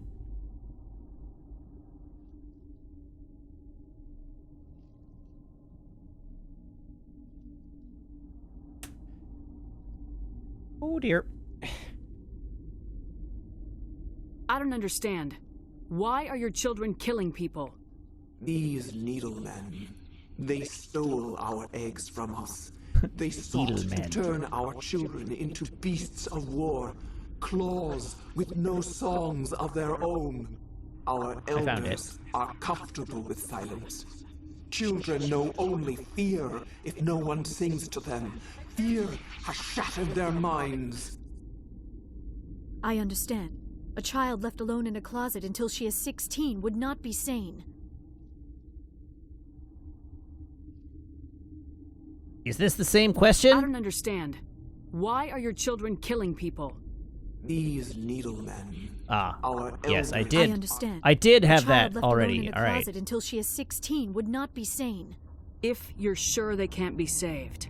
It is lamentable, but necessary. Do what you must. Before you deal with our children, we stand before you. What will you sing? Will you release us? Are we to fade away once more? The Rachni were a threat to the galaxy. Those tanks are filled with acid. If she gets out of hand, they dissolve her. They made a mistake. Gross. They let the Krogan go too far. This is a chance for us to atone. She has done nothing to us. Your companions hear the truth. You have the power Yeah, to what's in free it for us, me? or return our people to the silence of memory. If I let you live, would you attack other races again? No, I do not know what happened in the war. We only heard discordance, songs the color of oily shadows. We would seek a hidden place to teach our children harmony. If they understand, perhaps we would return. Pete Johnson says, so I have a question.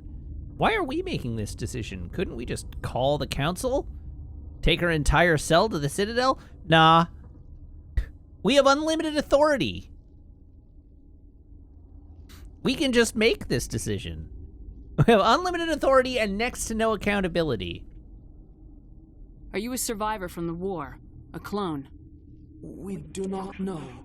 We were only an egg, hearing Mother cry in our dreams.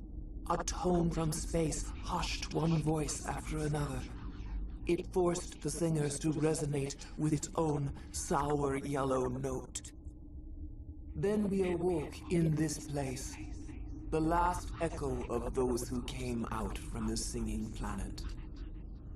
The sky is silent. Also, the council would totally order them just sent to another research facility, right?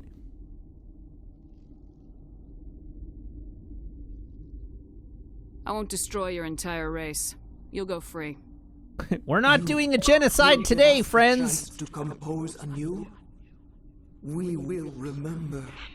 We will sing of your forgiveness to our children.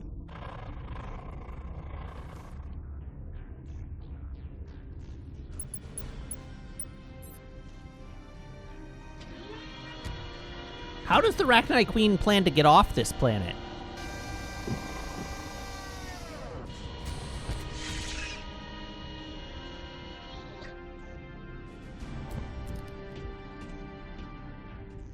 It just runs out into the ice fields and immediately freezes to death.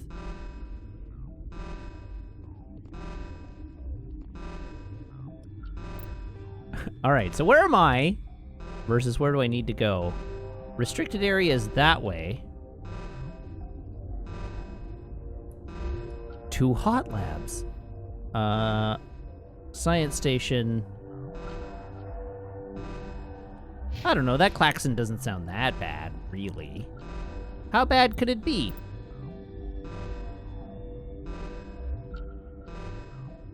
I imagine Rex would not like freeing her. You're probably right.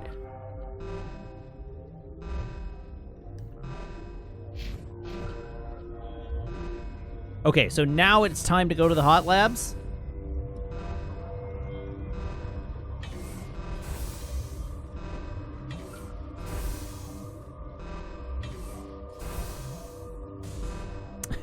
Samwok says, I'll grant that I lost this battle a long time ago, but I still dislike Chivos for ordinary progression. And, like, sure, I don't mind a little bit of it. That's fine.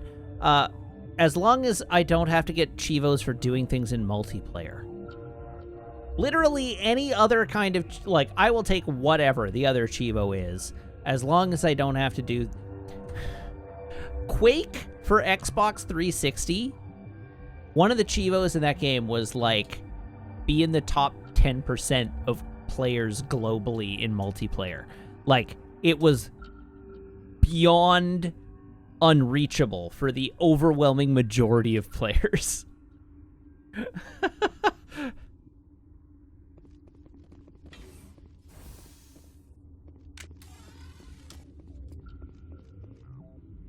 Why do I have 3 dots on my screen, but no actual enemies? All right, so the question is, am I heading straight to the hot labs? Or do I go to, like...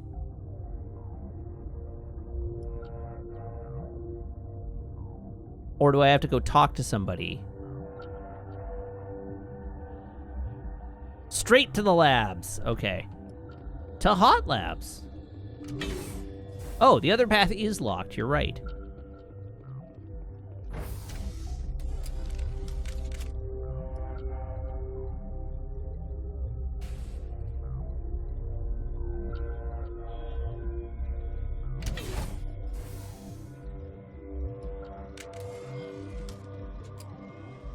Feeling hot, hot, hot.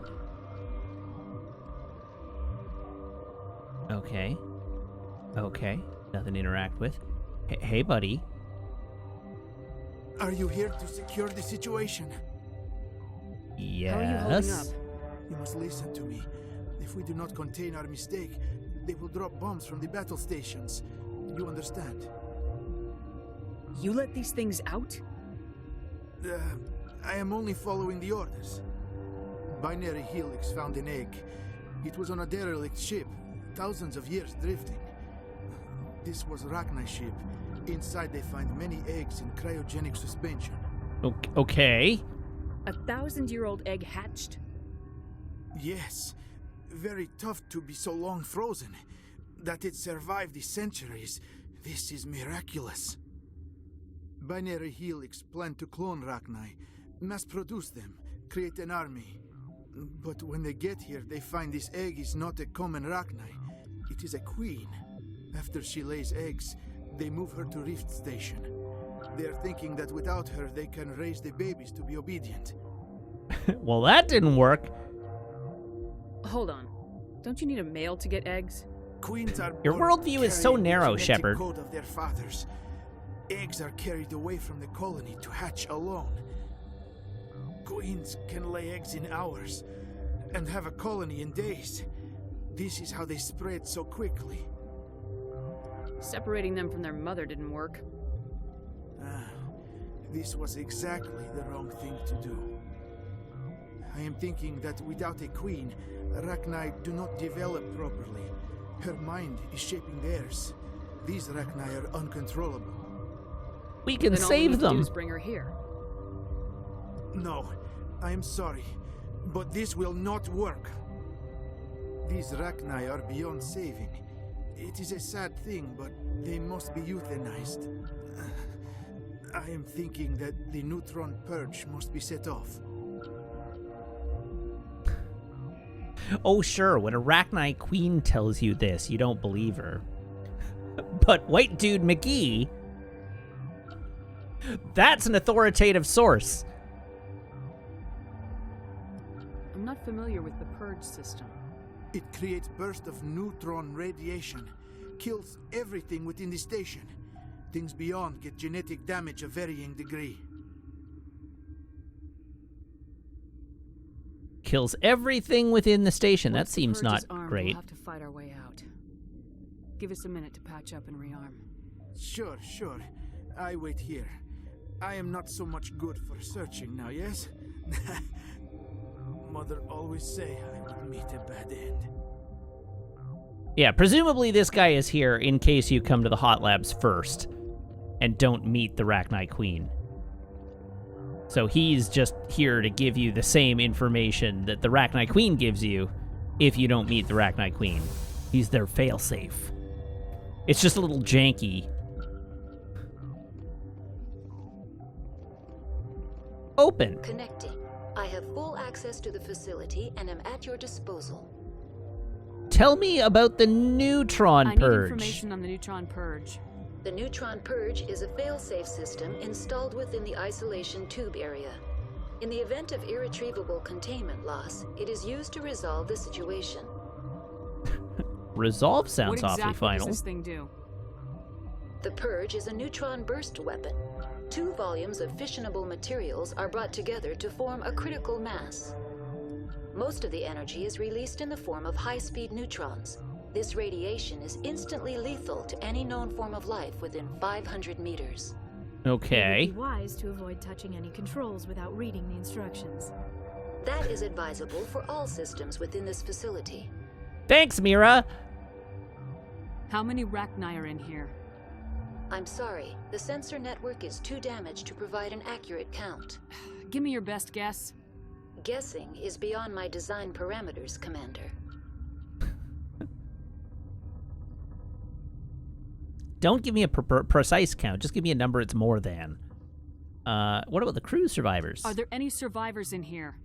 Lady Benezia, an executive secretary of Binary Helix, is on the operations Oh, deck. not anymore, she ain't. There are no other living crew members within the lab structure. What's the status of the facility? Containment breach in Laboratory Pod Gamma. The neutron purge system is functional, but has not been armed. Initiate. Activate the neutron purge. I'm sorry, but I can't do that without proper code authorization. Mumble something. 6 Emperor Tyrann 3. That is not the correct code. Please report to security for arrest and interrogation. Ha! Who would have those codes? Director of Operations Yaroslav Tartakovsky, or any executive officer of Binary Helix. Okay. We're moving Why on. didn't he give us the code the first time round? Now it's just making me run back to talk to him for no good reason. Hey nerd, give me your code. I am feeling not so well. How do I trigger the How do we purge? set off the purge? Arming controls are nearby. All you do is insert the key. Then I will give Mira the Oh.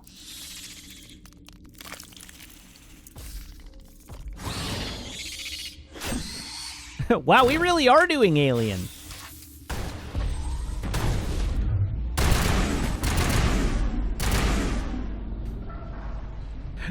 Okay, I am being driven positively up the wall by the fact that every time combat starts, it starts me facing away from the combat objective.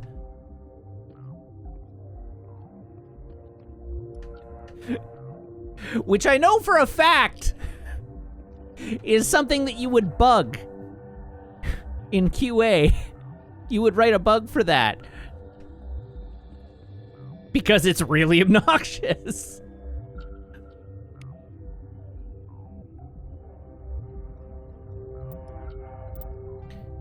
Okay, so deal with the hot labs.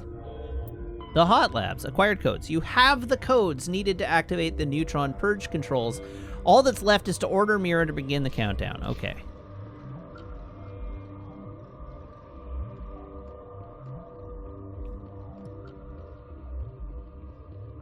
Yeah, apparently he had the like a post-it note with the neutron bomb codes written on it. Online. How can I help you? All right, initiate Activate the purge. The neutron purge. I'm sorry, but I can't do that without proper code authorization. Well, I have the code. Code input 875020079. Code Omega local execution. Verified. Code Omega execution in 120 seconds. Should we have told the people upstairs that that we were setting off a neutron bomb? Oh God.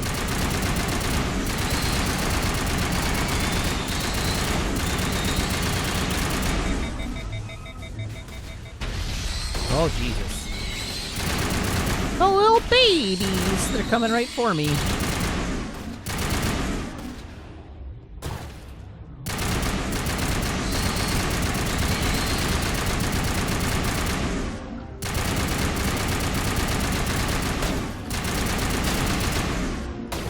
Oh my God, that's a lot of Rachni.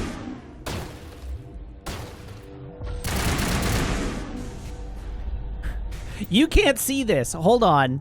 Hold on. That's reassuring.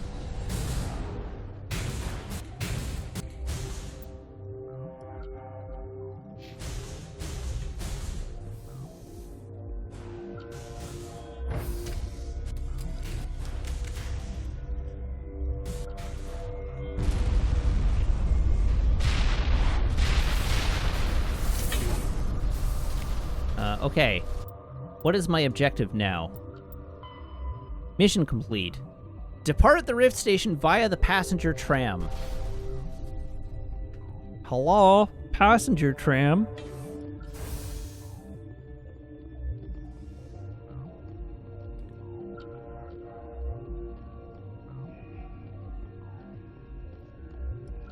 Yeah, let's depart. Let's be on our way. Just casually sauntering our way away from this neutron bomb.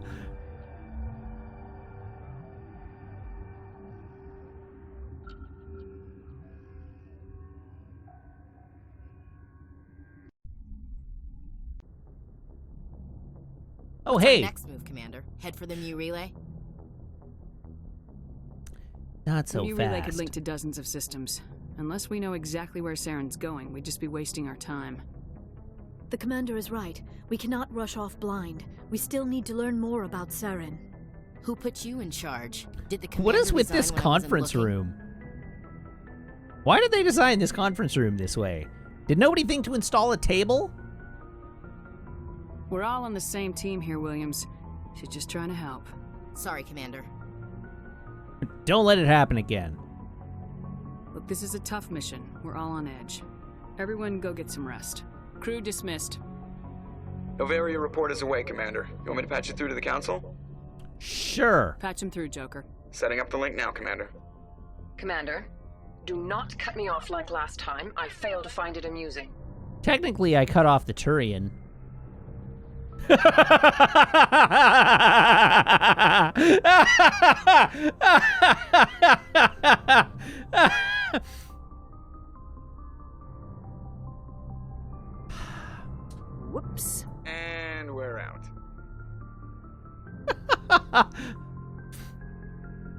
Oh, I didn't even get renegade points for that.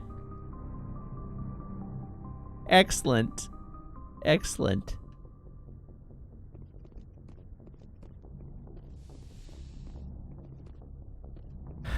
Whee! Yes, Commander? Oh, you got nothing Carry new on, to say. Presley. Yes, ma'am. Yeah, the next council meeting is going to be great.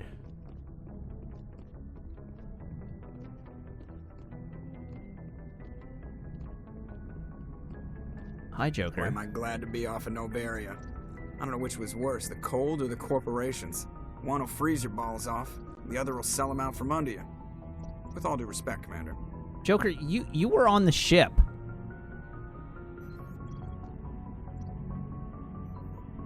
You were on the ship. All right, see ya. We have climate control. This is a state-of-the-art warship.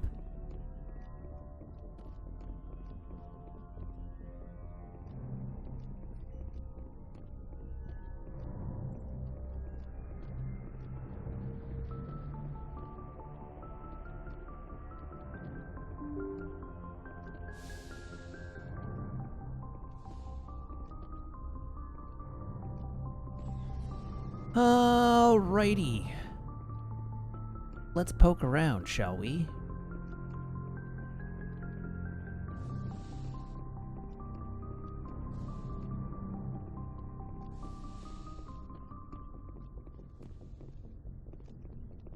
Ooh, what's in Shepard's locker? Ooh, stuff! Hi, Caden.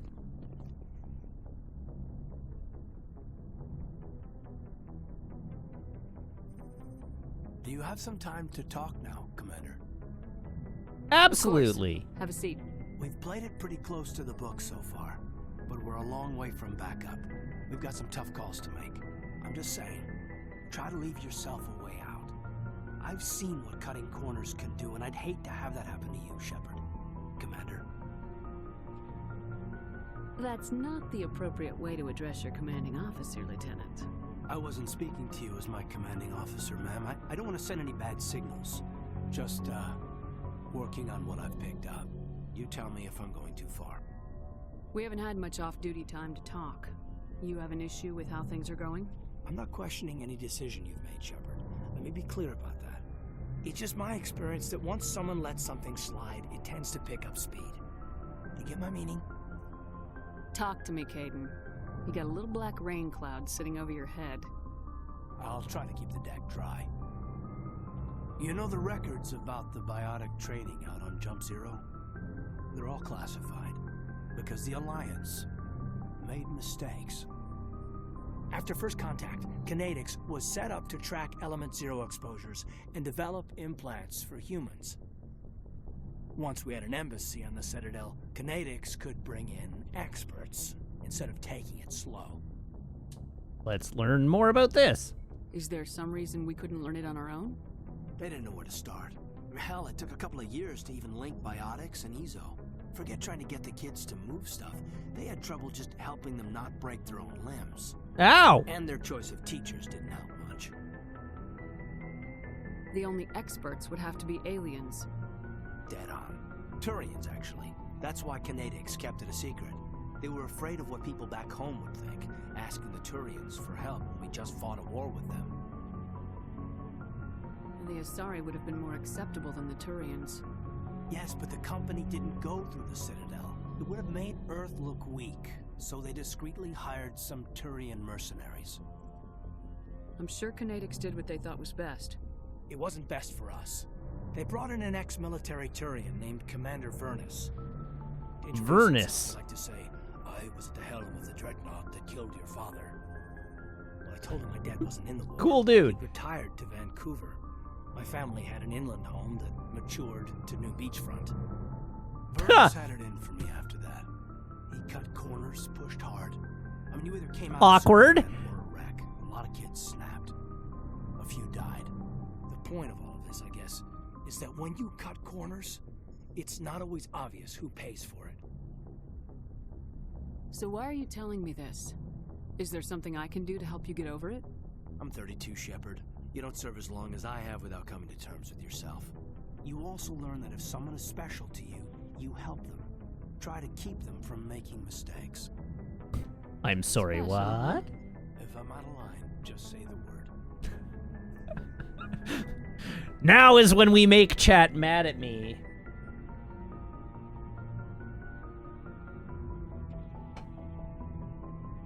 You're not out of line, Caden. But there are regs. I get you, Shepard. I don't make a habit of complicating the chain of command. Just think about what I said. Just trying to get a sense of where the crew's at. Thoughts? I've wasted enough of your time for now, Commander. We'll have time for personal debriefings later. All right, We'll then. talk later, Goodbye. But also, I'd like that. personal debriefings about the state of mind of the crew are not unreasonable. Forlon Scout says, I'm not mad, just disappointed.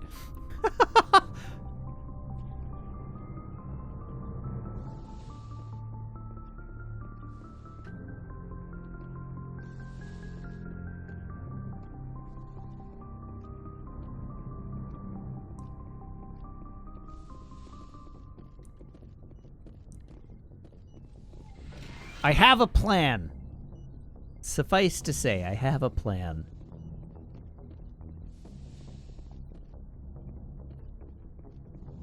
Hello, Liara.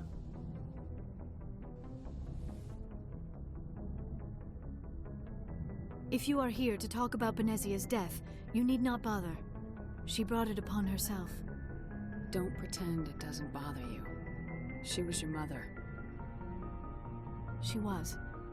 But she was not. I prefer to remember Benezia as she used to be, before she was corrupted by Sovereign's power. The best of your mother lives on in you. Her determination, her intelligence, her strength. That is kind of you to say. I appreciate your concern, but I am fine. Benezia chose her path, just as I have chosen mine. I am with you until the end, Shepard. Investigate. Wait, no. I don't know. Let's Tell talk me about yourself, you. Liara. Me? I am afraid I am not very interesting, Commander. I spend most of my time on remote digs, unearthing mundane items buried in long-forgotten Prothean ruins. You must enjoy something about it. I love my work. Seeking out history's lost secrets has a special appeal for me. You were actually touched by working Prothean technology. That is why I find you so fascinating, Commander. I mean, I touched it, not the other way around. Sounds like you want to dissect me in a lab somewhere. What? No, I did not mean to insinuate. I never meant to offend you, Shepard. I only meant that you would be an interesting specimen for an in-depth study. No, that's even worse. Calm down, Liara. I was only joking. Joking? Oh, by the goddess, how could I be so dense? You must think I am a complete and utter fool. No, just kind of I prefer humorless. to spend my time in the field with data disks and computers. I always seem to say something embarrassing around other people. Please, just pretend this conversation never happened. Okay. Goodbye, Shepard.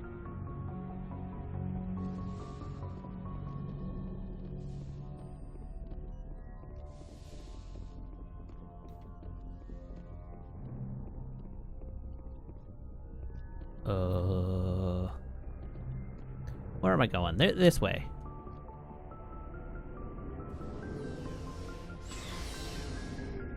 Hello, guys. Team.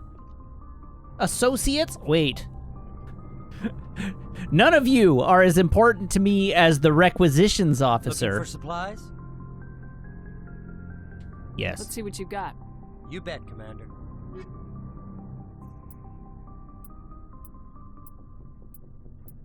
Ooh, there's new stuff. Hello, new stuff. But no Onyx gear. I want the good Onyx 10 stuff. Now, let me see here. If I bought all the Spectre gear, how much would it cost me? Do I have enough money?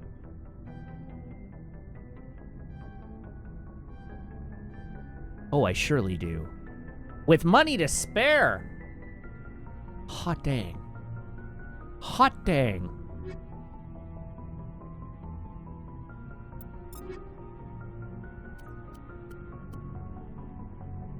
Uh-huh. Don't mind if I do.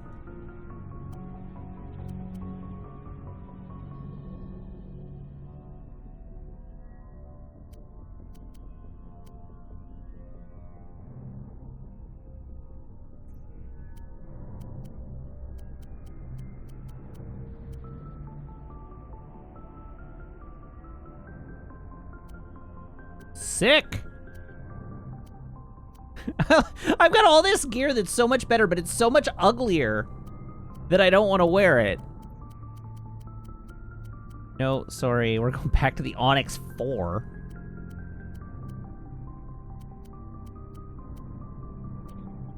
All right, let's have a quick look at upgrades, because I have snowblind rounds. What are those?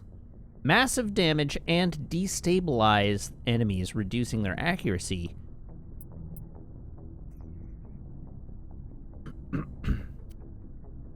High explosive rounds, plus 20%. Designed to detonate on impact, high explosive rounds have one major drawback, a massive increase in weapon overheating. Okay. See, that seems pretty good in a shotgun, because it adds damage.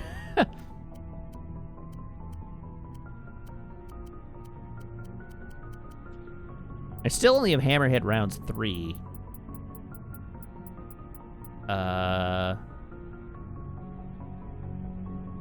Yeah, why not? Let's put snowblind rounds in there.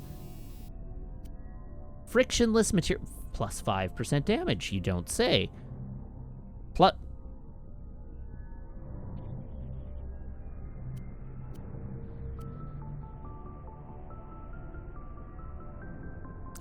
Hi there.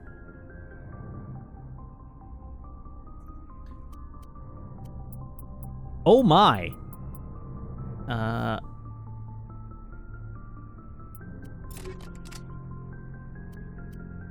So, first things first.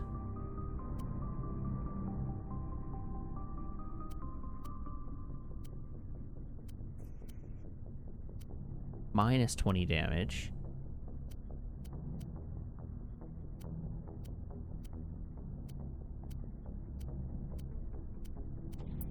Back up to the top. What am I going for here? High explosive rounds. I'm gonna turn my sniper rifle into a freaking cannon.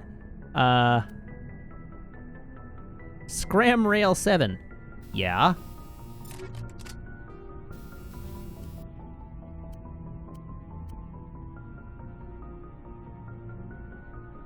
Yeah.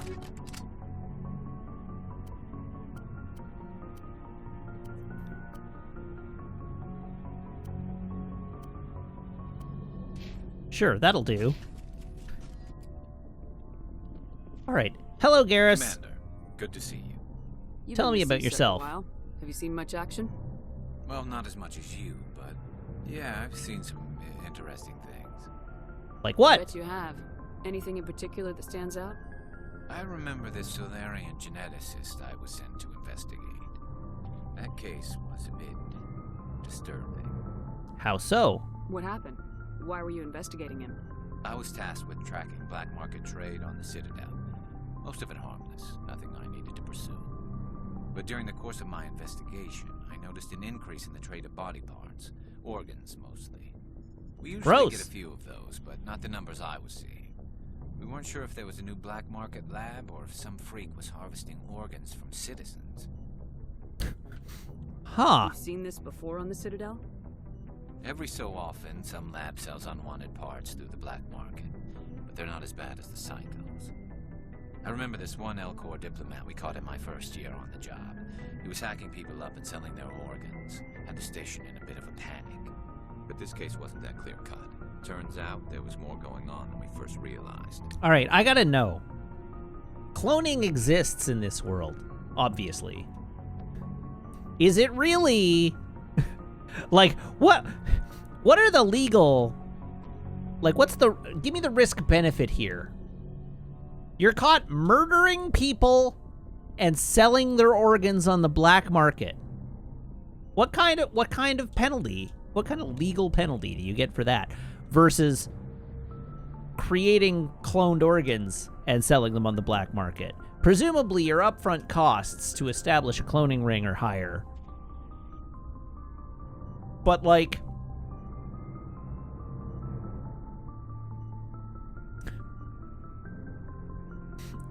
why do they need to sell organs on the black market? Why do the various medical networks of this universe not already clone replacement organs?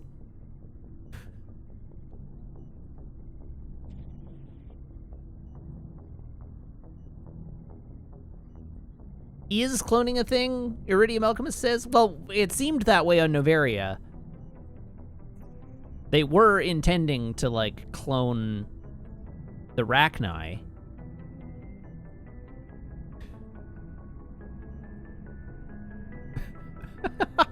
Mr. the Walrus says, I'm trying to imagine a murderous Elcor.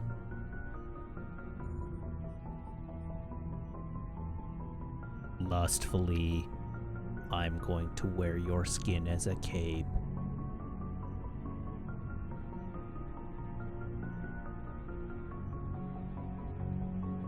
So how did you figure out what was happening? First, we got a hold of a sample and ran DNA tests. The weird thing was, the match led us to a Turian who was still alive and was very convinced he'd never lost his life. Oh, here we go. After a bit of digging, I discovered this Turian worked briefly for Dr. Salion, the geneticist. So I went to his lab hoping to find evidence of cloned organ development, but there was nothing. No Salarian hearts, no Turian livers, not one Krogan testicle. You're kidding, right? Why would anyone want Krogan testicles? Some Dead Krogan serious. believe that testicle transplants can increase their virility, counteract the effects of the genophage. It doesn't work, but that doesn't stop them from buying. They'll pay up to 10,000 credits each. That's 40,000 for a full set. Somebody's making a killing out. Hey, I know how to do math. Also, we have enough money in our inventory that we could buy 50 sets of Krogan testicles. What'd you do about the geneticist? I brought in some of his employees for interrogation to see if I could get them to talk. While I was interviewing one of them, I came across something suspicious. You mean threatening? Was that really necessary? Maybe, maybe not. Either way, it paid off. One of my detainees started bleeding profusely during the interview. We offered to patch him up, and he got frantic, freaked out. I ordered a full exam to find out what was going on. Our medics found incisions all over his body, some of them fresh. That was our big break. These people weren't just Dr. Salion's employees. They were test tubes. Walking, living test tubes. He was growing parts inside these people? Exactly. He cloned their organs right inside their own bodies. Then he harvested them and sold them off. Most of the victims were poor. He'd pay them each a small percentage of the sales, but only if the organs were good. Sometimes an organ wouldn't grow properly, so he'd just leave it in them. Most of them were a mess, but only on the inside, hidden so nobody could see it.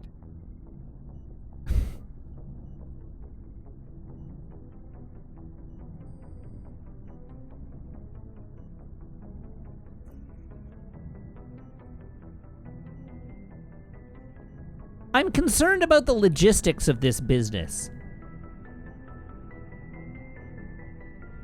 There's the whole, like, don't kill the goose that lays the golden egg situation.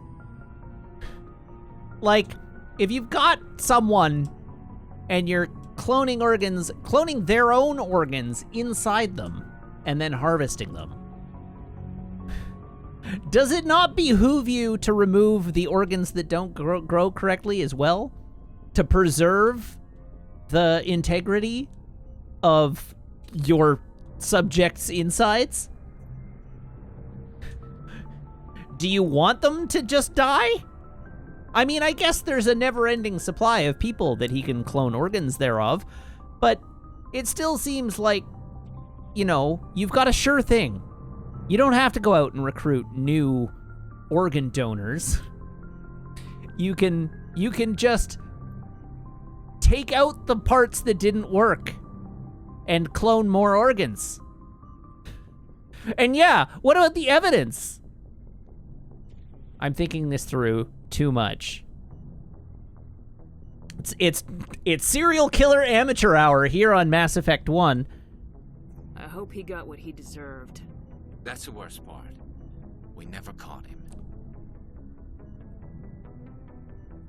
Why not? What the hell happened? He ran, blew his lab, grabbed some of his employees, and headed for the nearest space dock. By the time I found out, his ship was already leaving. He threatened to kill his hostages if we tried to stop him. But you went after him anyway, right? I ordered Citadel Defense to shoot him down, but CSEC headquarters countermanded my order.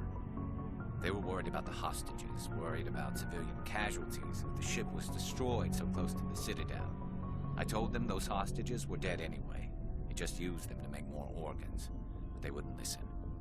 I see. Well, you can't get them all. No, but letting him get away like that.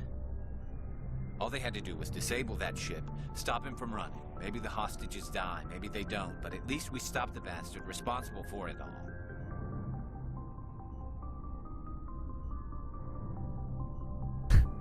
I don't know that you're wrong is the right answer here. That is a reasoned way to approach this decision. I suppose I can see both sides. But what's done is done. I suppose. Can't waste too much time worrying about it now. Just wish I could have stopped him. That's all. Do you have any idea what happened to Dr. Salian? I sent out feelers from time to time, hoping to find something. I thought I'd found him a while back. He changed ships and changed his name to Dr. Hart, his idea of a joke, I guess. I told the military, but they weren't convinced it was him. I got the transponder frequency for his new ship, but I just can't get anyone to check it out. Garrus! Come on! I'll check out the coordinates when I get a chance. I was hoping you'd say that, but Commander, take me with you when you go. If it's Salion, I want to be there when you find him.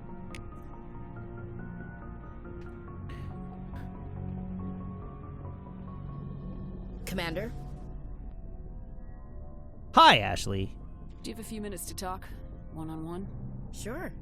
I was just watching some mail from home. Oh, before I go, we saw Caden in a news vid about the Normandy. He's cute. Later, sis.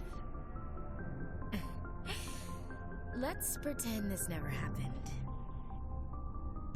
That's unprofessional. Are you interested in the Lieutenant, Chief? No, ma'am.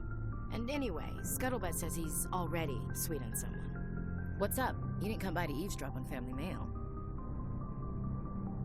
Time to put Ashley out in airlock. Yeah, we've always been close. Me and my sisters especially. With Dad on duty so much, I had to help Mom raise them. Did your father serve with the fleet? Yeah, took any crap posting he could get that offered space time. You know what? He worked his ass off trying to get recognized, but he never made it above serviceman 3rd class. He was real proud when I met Chief. First thing he did was salute. What about your mother? You haven't mentioned her. You must know what military wives are like. Strong because they have to be, able to raise kids while Dad's away on a 6-month cruise. She has a degree in planetary geology. She and Dad both wanted to see new worlds. She gave up her career to raise us, though. You have more than one sister? Sounds like a big family. Yeah, I'm the oldest, then Abby, then Lynn.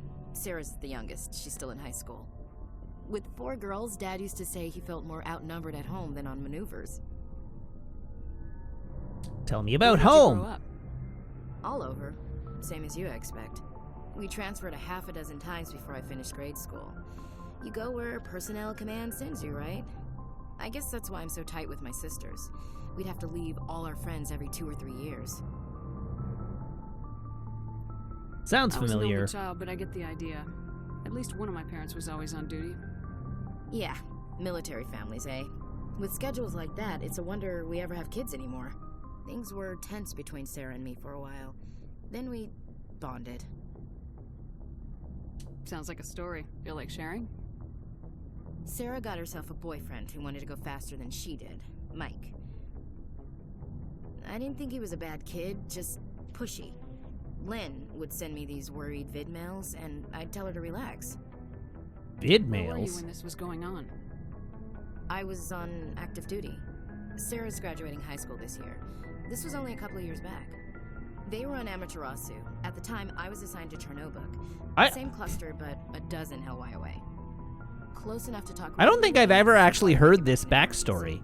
I couldn't afford a fast packet flight. If he really liked her, he wouldn't be pushy. Yeah, of course. If he didn't ask at all, I'd wonder if he thought Sarah was ugly. Damned if you do, damned if you don't. Mike thought they'd go for a romantic walk in the woods, because he figured it was past time they did the deed. She levered Mike face first into a tree and left. Didn't have a scratch on her. Good thing Mom and Dad had us all learn some kind of self-defense. I took emergency leave and walked Sarah to school for a few days. You traveled all the way home to walk your sister to school. It was only a dozen light years, like a day's cruise. It's not like I was going to Earth or something. My last day out, Mike was waiting for us. Sarah had told her friends, so everyone at school knew what he did. He wasn't happy. I wanted to snap him in half, but Sarah gave me this look, this let me handle it, I need to do this alone look. She kept her cool, God bless her, as he screamed in her face. She just let him vent. Then he tried to punch her. I swear, she just flowed around him. Next thing I knew, he's face down on the sidewalk, and there's blood everywhere. That's unbelievable. Sarah must be as good as you. Better. I'm more or less a straight-up puncher. When he swung, she wasn't there anymore, and he fell. She helped him stop the bleeding and had me call an ambulance. She told the paramedics he fell. Before they took him to the hospital, Mike touched Sarah's arm. I thought he was going to end up on the ground again. But he hung his head, whispered, "I'm sorry," and started crying. And she hugged him. The Williams women are a decisive bunch, Commander. We do things when we're ready. Not before, not after. Your sister's something else. But you didn't mention your father at all. Was he on deployment? Dad always wanted to serve in space, but he wanted us to have real ground under our feet. He'd say, space is beautiful, but you can't raise a family there. I cannot rest Rude! Travel. Who are you talking to right now? To the lees. All times I've enjoyed greatly, have suffered greatly, both with those that loved me and alone. For always roaming with a hungry heart, much have I seen and known, cities of men and manners, climates, councils, governments. Bored now. I never thought I'd hear you reciting poetry. Just because I can drill you between the eyes at 100 meters doesn't mean I can't like sensitive stuff. Just No, don't spread hold it on. around. You Ulysses was my dad's favorite poem. You Every time he cannot shipped out, he recorded drill and me reread between it. the eyes at 100 He did a dozen meters. versions when he retired. Does he still like it? I sure hope so. I read it to his grave every time I go home. Dad passed on a few years back. He's probably still watching, though. You mean From beyond the grave. Dead on, Skipper. He's with God now. That's not a problem with you, is it? That I believe in God? Everyone has the right to believe what they want. Says so in the Alliance Charter, only with fancier words. I'm glad you're open-minded about it. I've met a few people who are really weirded out by my faith. Because I work in space, I can't believe in a higher power? Jeez. Hello, have you people looked out the window? How can you look at this galaxy and not believe in something? Oh god, I want to eject from this conversation so bad. So much of your time. Goodbye! Dismissed, Chief. Ma'am. Hi, Rex. What do you want, Shepard? To inquire Why personally. did you become a mercenary? Lots of reasons. Yes. Such as? Such as, I needed to get out of our system. I needed to eat. I needed to survive. Why not stay and help your people? I tried to help. That's why I had to leave. What happened? I was betrayed. I was head of a small tribe. We were trying to restore order after the war, but the other tribes were against us. They followed Jared, one of the few warlords who survived the war with the Turians. But he was old, and so were his ideas. Classic He Jared. wanted to continue the war. He wanted us to fight. Turians, Solarians, each other. It didn't matter who, as long as we were fighting. What did you want? I just wanted Jared to shut up, to stop his ranting. I wanted him to stop leading the tribes astray. But he couldn't understand how much things had changed. We didn't have the numbers to go to war. Even if we did, the genophage made sure we couldn't replenish our numbers fast enough. I told them all to forget about war. We needed to focus on breeding, at least for one generation. And for a Rex while, is DTF. we were getting through. Some of the tribes started coming around.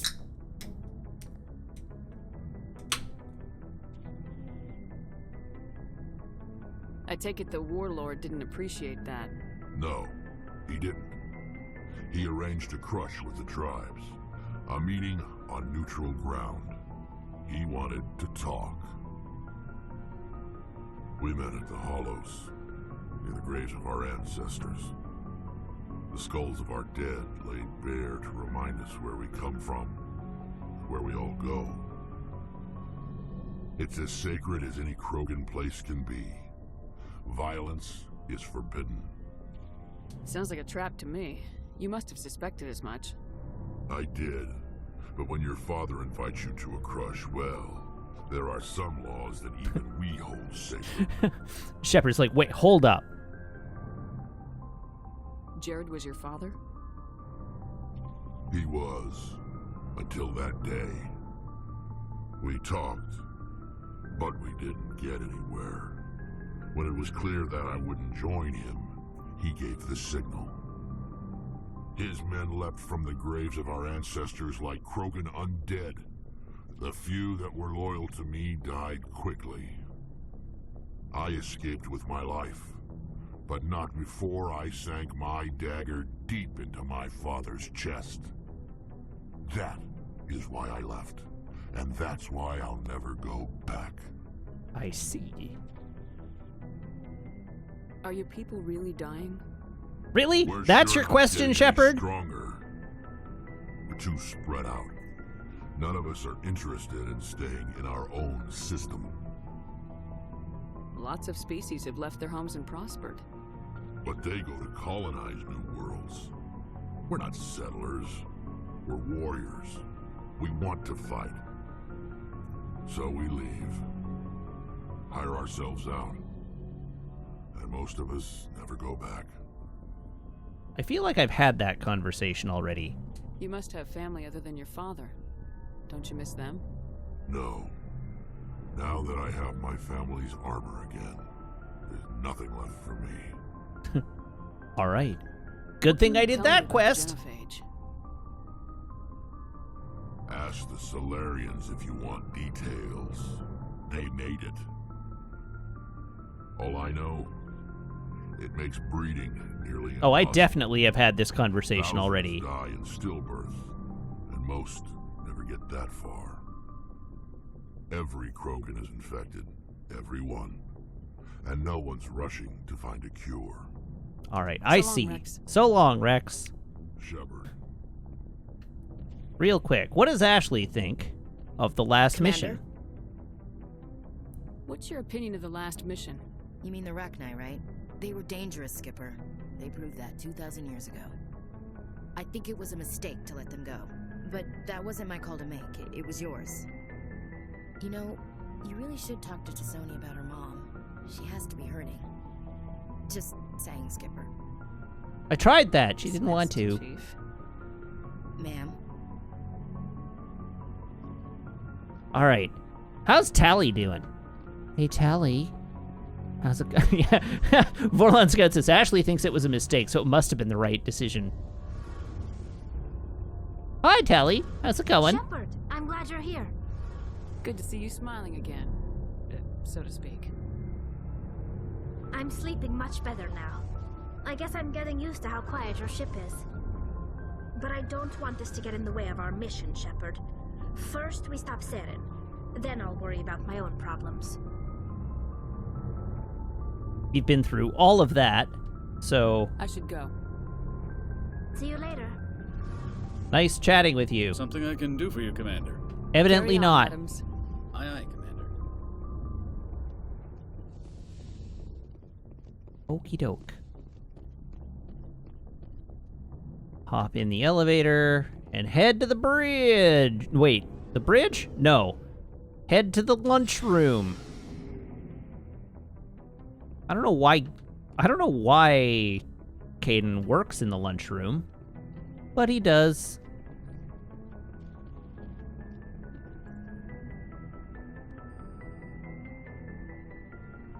This is such an awkward, like... Anything you need, Commander? Tactical appraisal. What's your opinion on the last mission? Killing Saren's, what was Benezi anyway? Second in command? Advisor? Anyway, it should set him back a bit. I'm sure Dr. T'Soni's hurting though. Poor kid. Having to kill her own mom. Any opinion on the Rachni? Off the record, if we had the option, I'd as soon have left it to the Council. We weren't out here during the Rachni War. I'm not sure we have any business getting involved. Yeah, all right then. Thank you for your contributions to my decision-making, Kaidan. Just trying to get a sense of where the crew's at. Thoughts? I've wasted enough of your time for now, Commander. We'll have time for personal debriefing. Kaidan really does not want to do like a personnel briefing.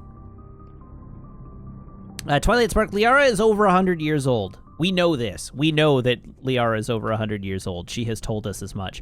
Which actually raised the question. When we were dealing with the Rachni Queen, Liara said, if you trapped a child in a room until she was 16, she would not be, like, well-adjusted, or whatever the line was. And, like, how old? How old is a 16-year-old? Like, how equivalently? What is it in dog years, right? Like, how does that... What is a 16-year-old Asari? Where are they on the development scale alongside humans? Like, if you left a 16-year-old... If you left a child on its own, isolated, for 16 human years, and it was a human child and reached that stage of development, yeah, that would be really difficult for that child to overcome. The lack of socialization and what have you. But how old is a 16-year-old Asari? Like, I don't know, they live for hundreds and hundreds of years. So, like, yeah, like 16 is a middle-aged Solarian, but is like a 16-year-old Asari, like, still a toddler? That wouldn't be good, but that's, like, they would be better able to cope with that than a 16-year-old human.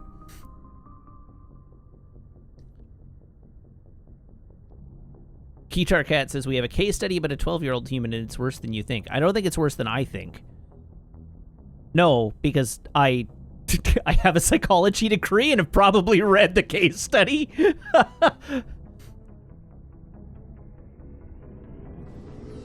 Whoops, I didn't mean to go down the elevator.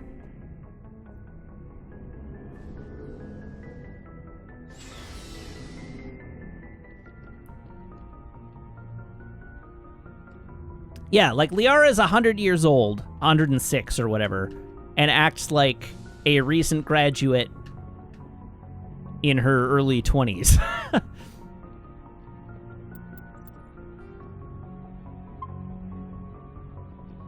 Good timing, Commander. We got a transmission coming in from the Citadel. Top priority clearance. Of course we do. Is it the ambassador? It's not his signature. I think it's from the Council. I'll patch it through to the comm room. Uh-oh. They're pissed.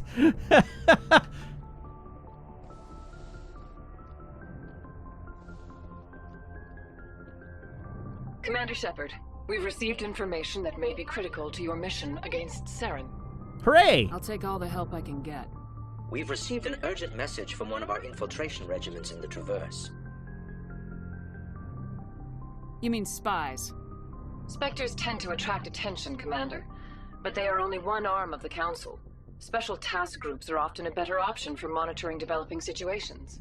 We currently have several infiltration units scattered throughout the border regions of Citadel space. This particular unit was gathering intel on Saren. All right. What did they find? Unfortunately, the message we received was little more than static. The infiltration team must be in a situation where they can't set up proper interstellar communications. But the message was sent on a channel reserved for mission-critical communications. Whatever they were trying to tell us, we know it was important. Considering your interest in Saren, we thought you might want to investigate this. Find out what happened to our team. The signal originated from the planet Vermeer. Oh, did it? I'll look into it. The Council prefers not to become involved in the specifics of Spectre activities. We only want you to be aware of all your options, including Vermeer. Good luck, Commander Shepard. We will keep you advised if we learn anything else. All right, then.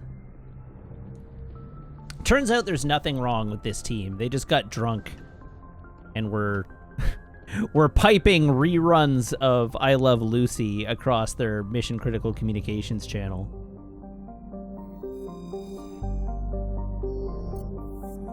All right, well, that's Noveria.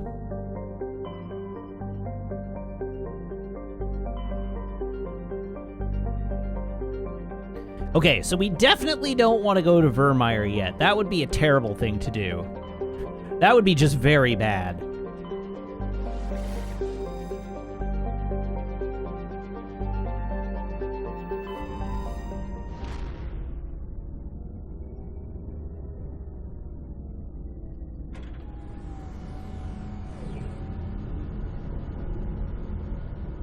Vroom vroom.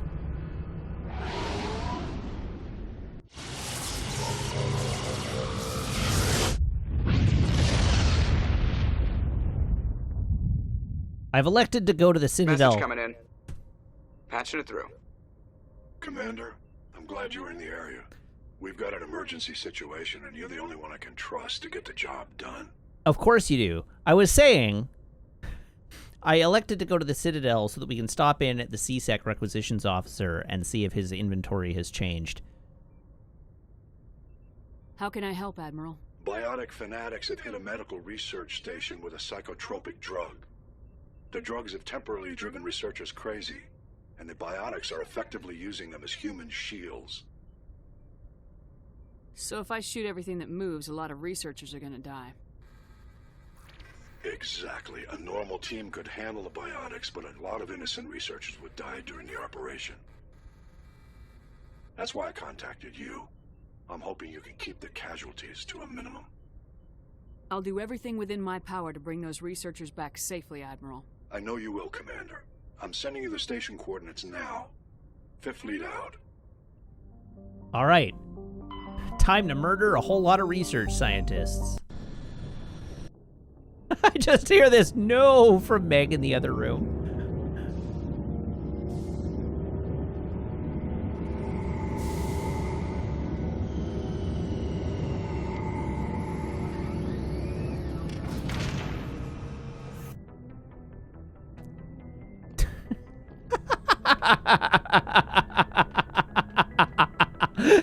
Oh, Twilight Spark. Why would you say that? Twilight Spark has posted the extremely cursed line of, "Oh boy, murder me, streamer daddy," into chat.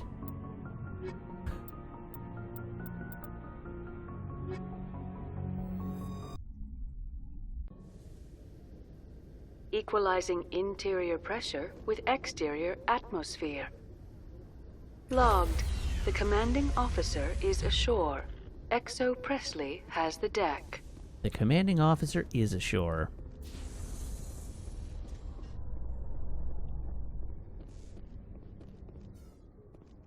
Coming up in a report later today, Emily Wong investigates corruption on the Citadel and uncovers a full-blown crime syndicate. Ooh, a full-blown crime syndicate. I guess we should poke around for whether additional side quests have opened up. Because it seems like that's a thing that might have happened.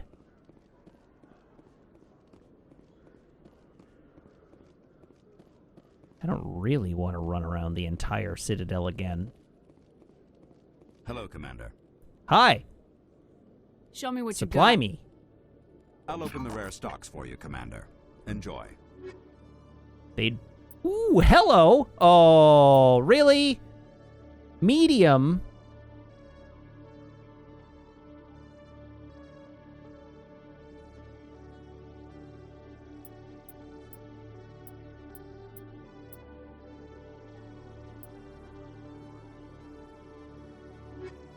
Oh, heck. Hello, Commander.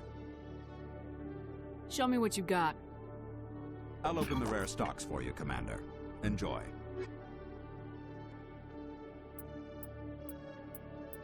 Harpoon 9.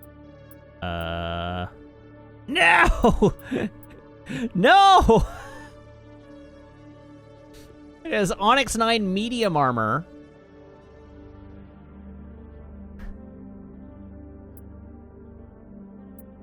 But not Onyx heavy armor. That's the worst. The worst. But Metagel upgrade 4.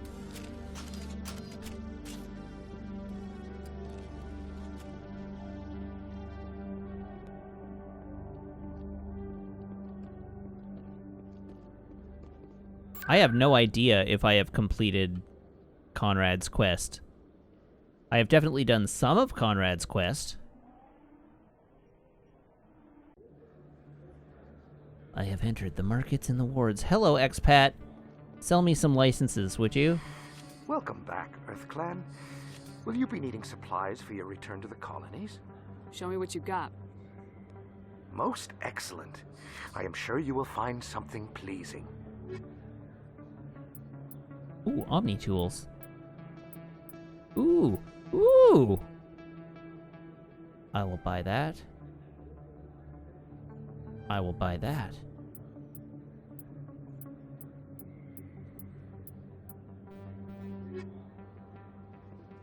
Okay,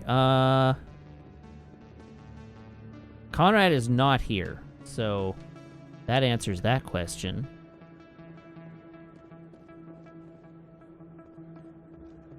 Hello, Morlan. Yes, human. You need something, yes? Let me see what you have. Oh, you will be pleased, I think. Very good things I have. You will see. You better. I love the just stone look. Geth Armory?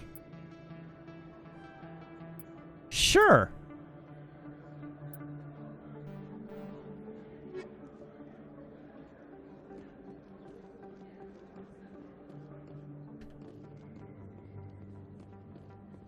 Sure. All right, back to the ship. We've got a galaxy to save. Oh, sure. I can return that for you. Thanks. To the wards. To CSEC. Tron 1984, thank you very much for the follow. Welcome to the channel.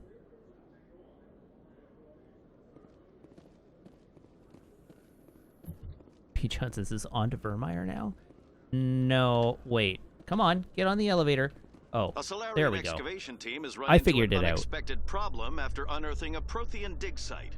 Hanar protesters have blockaded the dig site, claiming that artifacts of the Enkindlers, as the Hanar call them, should not be disturbed. The excavation team has appealed to Hanar representatives on the Citadel to reach a diplomatic solution.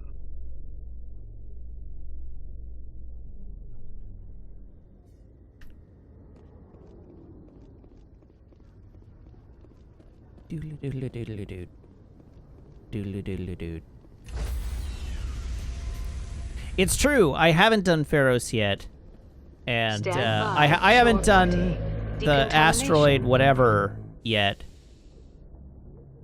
But Log. aside from story The missions, commanding I've still got, officer like, is assignments to do. XO Presley stands relieved.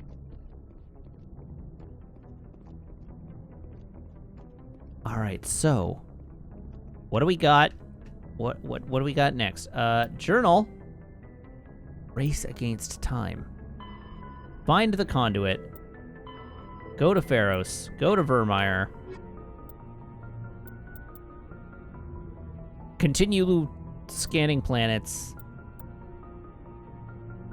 Garrus told you about his encounter with Dr. Salion, the geneticist. He regrets letting him escape the first time and hopes you'll be able to track him down and bring him to justice.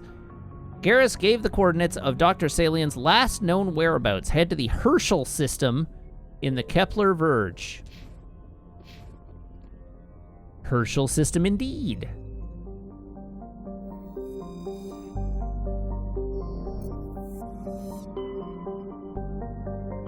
That's where they make backpacks. Kepler Verge. Where's the Kepler Verge? Kepler Verge.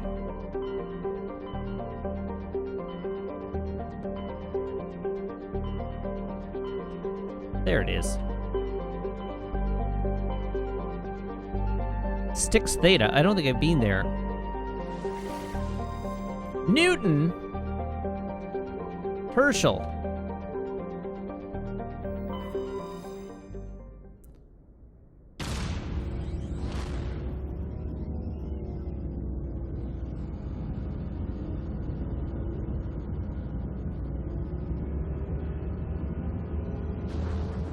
Room.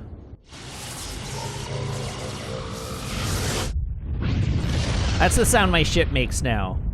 The Normandy goes vroom. Tungle. All right, Clobaca. It's not like I like you, Clobaca. All right, so Clobaca is a modestly sized terrestrial world with a hazy hydrocarbon atmosphere. Its surface is mainly composed of chlorides with deposits of solid and liquid form hydrocarbons.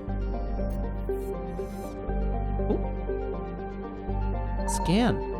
A rocky asteroid. A metal-rich asteroid. Heavy metal surveyed. While scanning this asteroid field, you discovered a large deposit of platinum.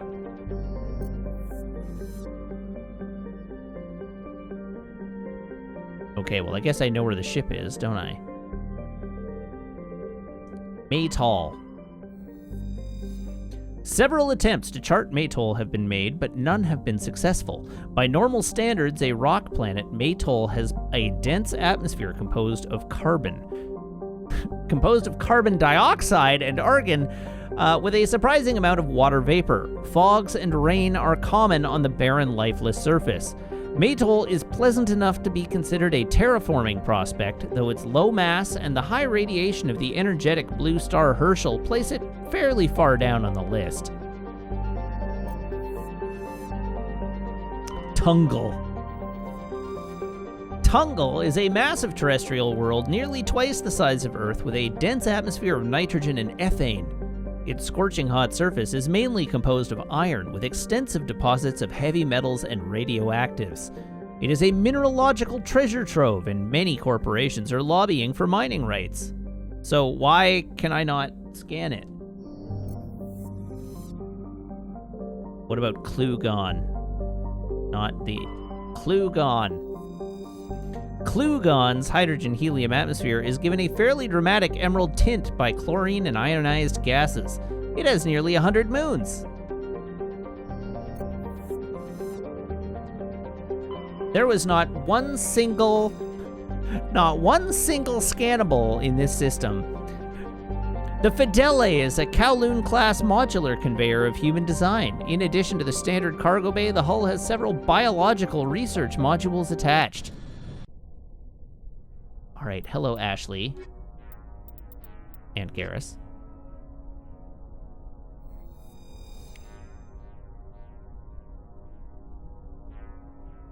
Ashley has to attend a few missions until I can punt her out an airlock.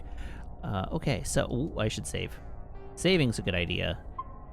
Also, apparently I should level up Ashley. 6 points.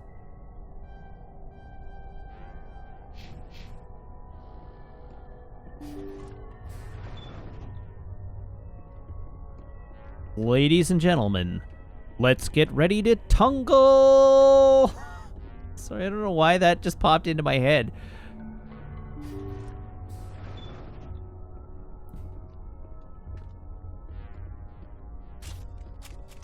Ah! Cool. This ship has some unexpected guests.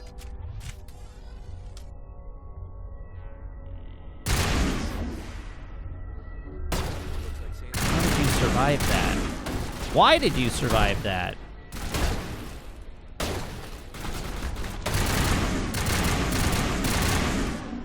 I guess technically these are husks, not geth. But they're infused with geth technology. They're corrupted. The joke still works. I tell myself.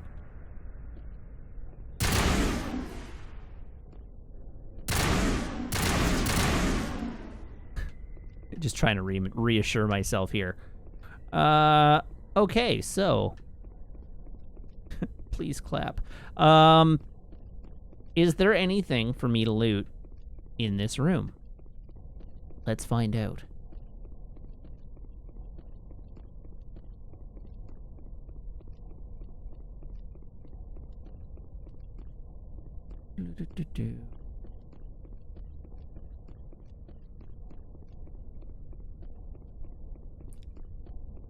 No. The answer appears to be no. There was nothing to loot in this room. This room is bad and it should feel bad.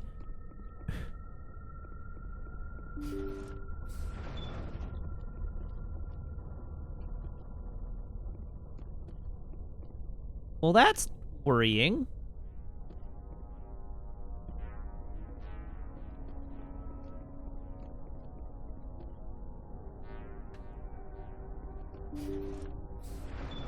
Oh, hi there. Thank you for saving me from those things. Commander, that's him. That's Dr. Saleon. What? My name is Hart. Dr. Hart. Please, get me out of here. How sure are you of that? Positive. There's no escape this time, Doctor. I'd harvest your organs first, but we don't have the time. You're crazy. He's crazy. Please, don't let him do this to me. Time to die, Doctor. We'll take him in, drop him off at the military. But we have him. We can't let him get away. Not again. If he dies, we'll never know what he's been up to, or how he did it. We'll take him in, interrogate him, and he'll serve his time. Okay. You're right. You're right, I'm right. You're very lucky, Solarian. You owe the commander your life. Oh, thank you so very much. I love that the subtitle gives it away. Wait, really? And so he dies anyway. What was the point of that?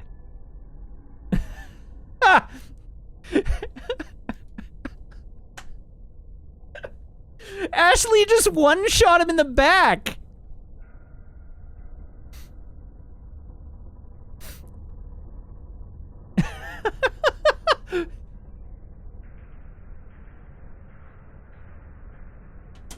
All right, well, my hands are clean. I didn't murder him.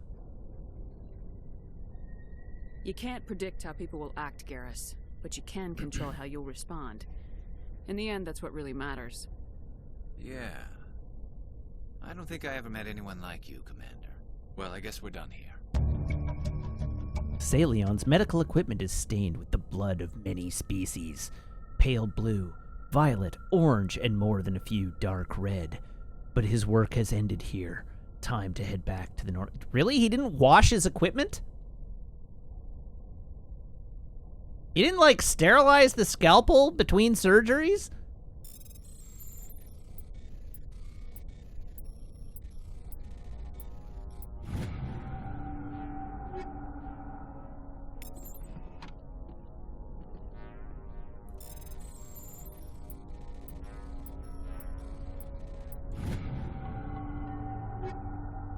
He really is a bad doctor.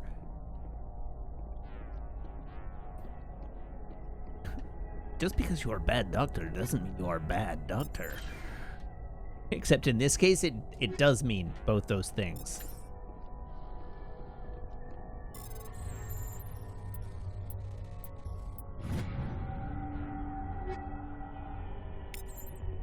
Oh, hold on.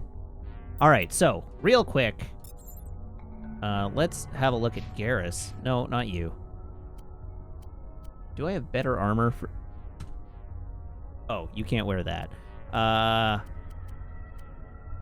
It would be nice if it filtered the armor based on species.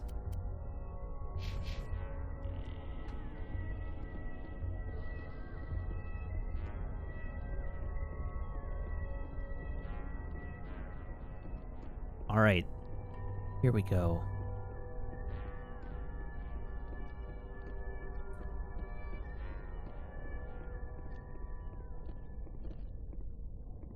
This is the exit. P. Johnson says, I suspect he did not graduate from a certified university. He's just Dr. Nick. He's just Mass Effect's Dr. Nick.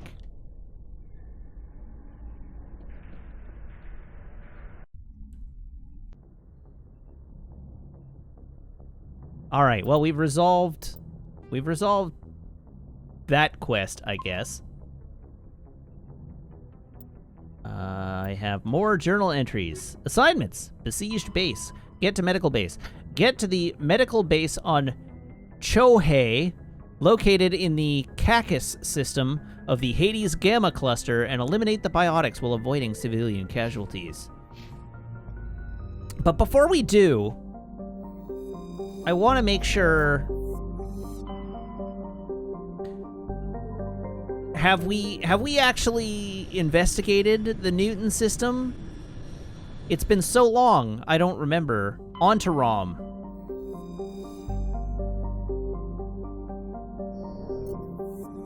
All signs point to yes.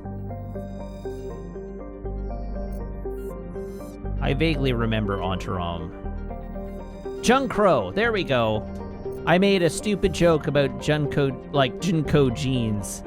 So, yes, we have. All right, what system was I looking for? Hades Gamma.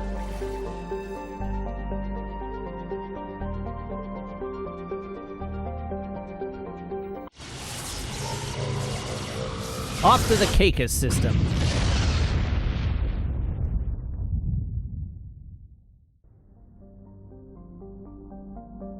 Starting from the outside.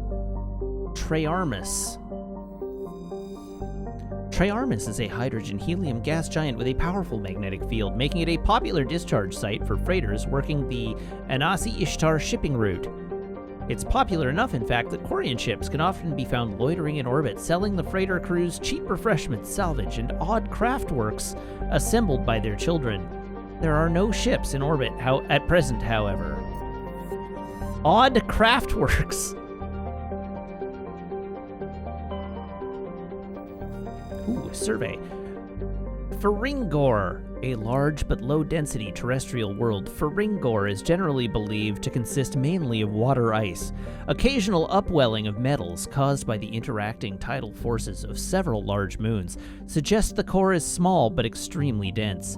Feringor has a thin atmosphere of carbon dioxide and ethane. Its frozen surface is mainly composed of dark, carbon-laced water ice. 10 years ago, Feringor's grim surface color and dim illumination drew the cinematographer Risa Uvarson to film the exterior scenes of Starless on location. Acknowledged as a masterpiece of Gothic horror, the sets, well preserved by the vacuum, draw hundreds of tourists to the backwater system every year. Rare element! Scans of this planet revealed several small deposits of polonium. Polonium. What a delight. I don't know what polonium's good for. I assume it has a use. Zamari. Zamari is a small airless cratered terrestrial, a lifeless rock quite similar to Luna. Its frozen surface is mainly composed of silicates, though one hemisphere has several seas of dark basaltic rock. Chohei is our actual destination. Zayarter. An enigmatic terrestrial planet, Zayarter, has a hazy atmosphere of nitrogen and argon. The surface is scorching hot and mainly composed of calcium with deposits of sodium.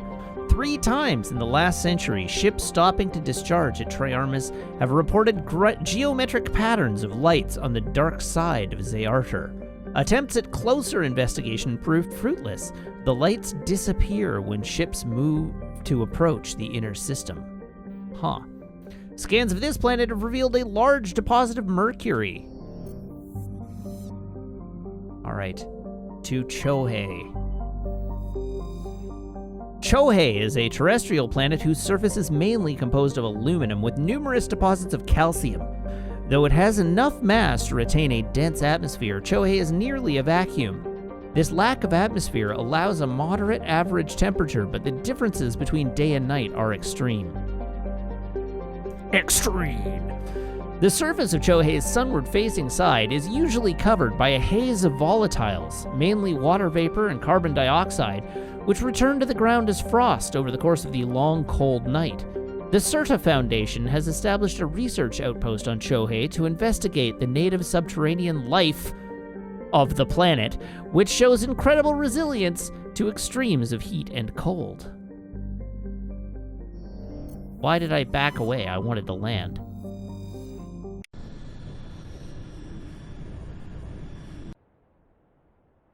All right, Ashley, you get to come too. Unfortunately.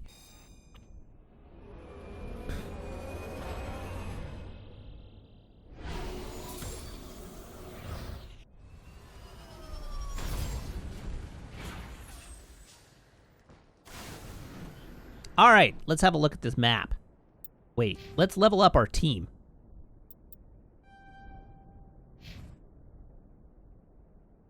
Wow, dang. I'm rapidly approaching the level cap.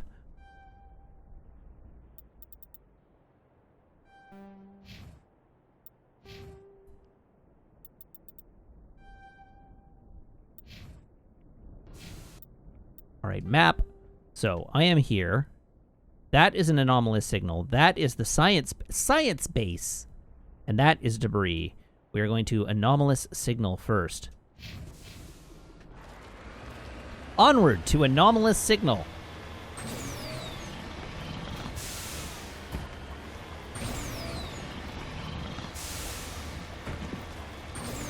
Let's see if I have opportunity to do some sweet Mako tricks.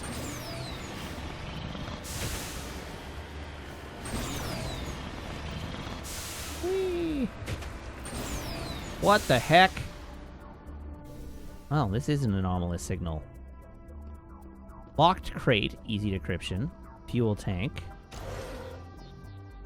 That sounds like something that's about to kill me. Or a door. Hey, Matriarch's writings recovered. While sifting through this pile of debris, you discovered another of Matriarch Delinga's writings. It's in bad shape, but most of it is still intact. Okay, good. It was a door.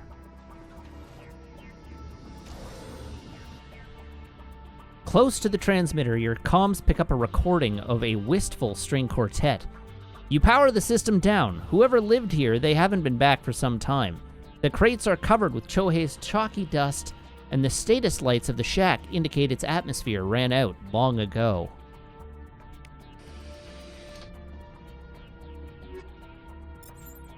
Hey, more Matriarch's writings. It looks like someone has been living in this place. This small crate held some stale food and one of Matriarch Delinga's writings. It's still in fairly good condition. Unlike the food.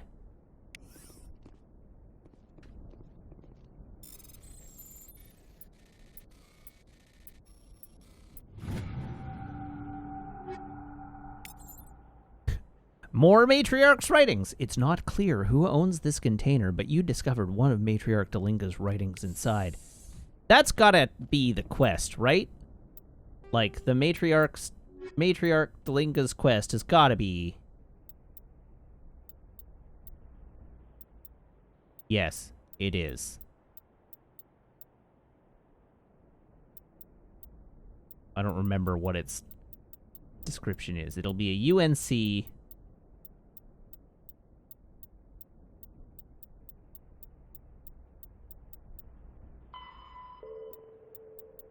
I no longer care.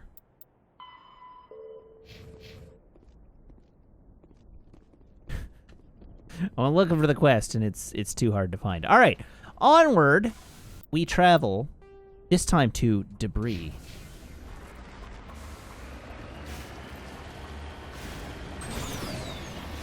Whee! And as always, the fastest route between 2 points is a straight line. A perfectly straight line.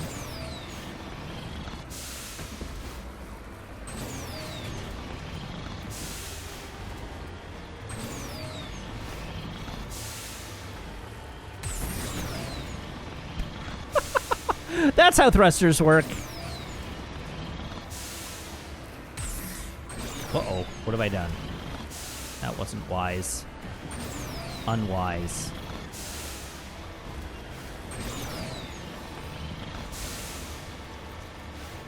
Alright, I'm fairly confident there's not going to be a Thresher Maw here.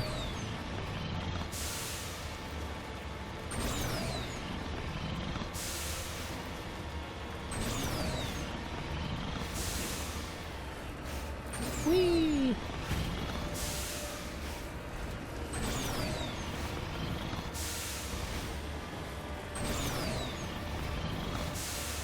Vroom!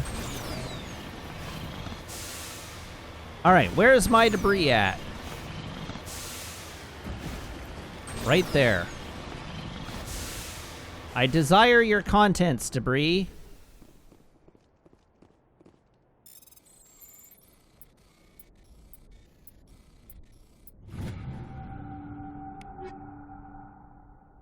Medical exoskeleton 8. That seems real good.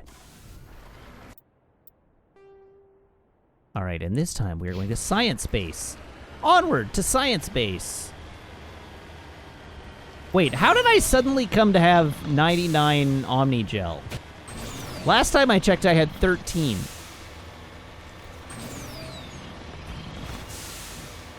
Apparently, I've just been getting Omnigel somehow.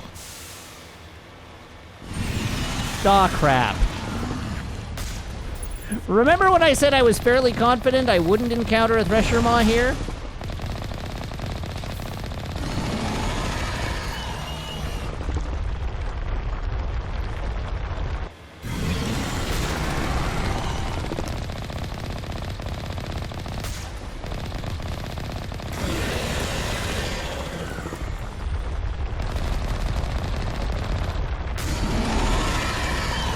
Oh, that really pissed it off.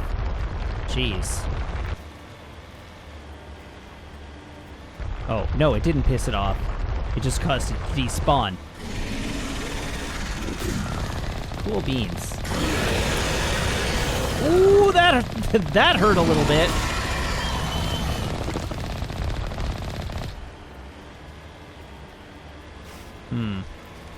My ride is on fire. Despawned it again. Uh-oh.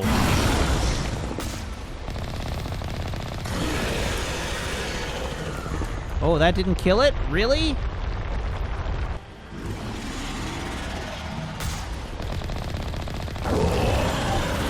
There we are. Gently toasted Thresher Maw. Okay, so we are headed to those rocks.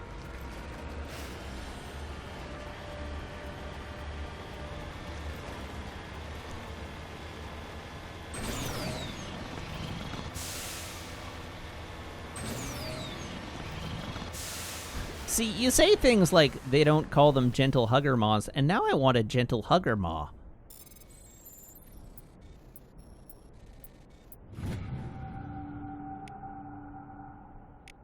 There, I found some mercury. Hooray me.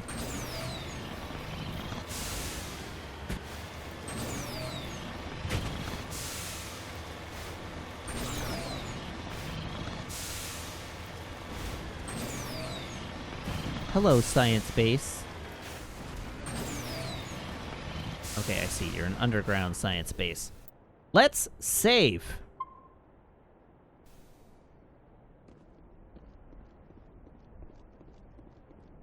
Now let's try to avoid murdering everyone inside. Take down the terrorists, but remember to check your targets. The civilians are so addled by the drug, they'll wander right into the middle of a firefight.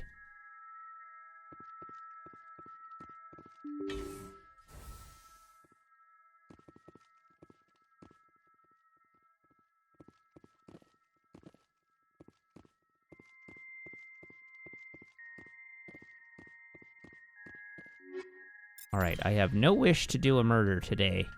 At least not of innocent civilians.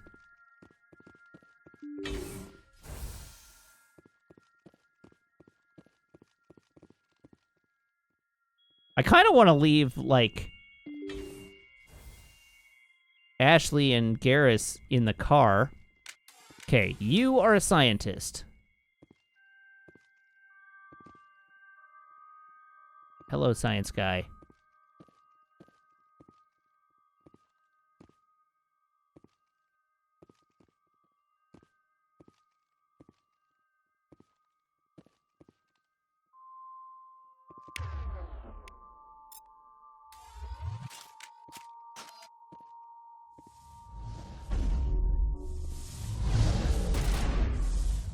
I gotta be more careful.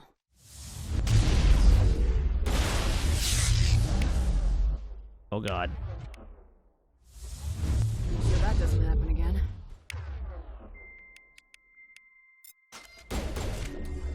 Okay. I am only shooting you, the biotic terrorist.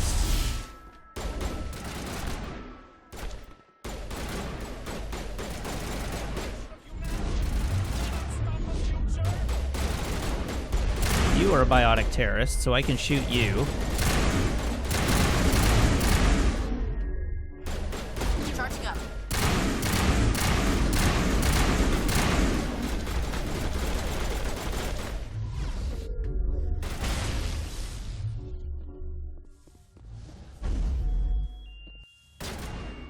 No! There's at least one dead scientist.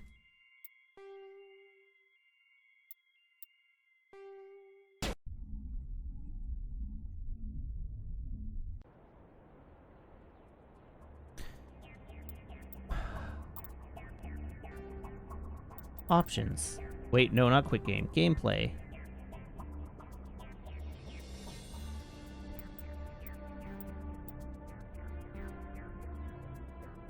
There we go. Squad power usage off. Let's try this again.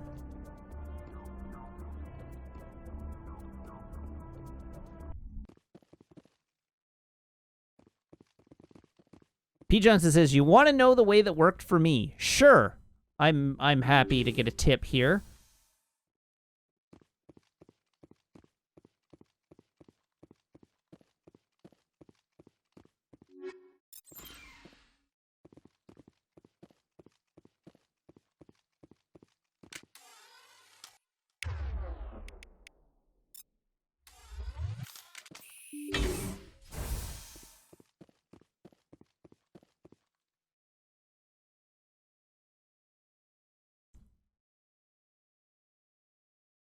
Shoot and retreat to the first room. The biotics will mostly follow you, and you can tell the squad to wait in the first... Ooh. Good thinking.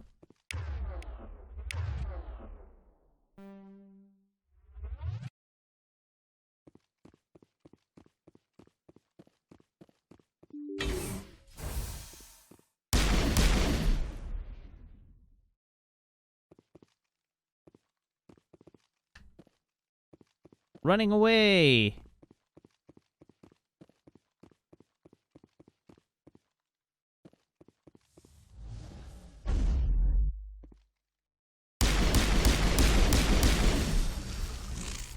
Oh, sick.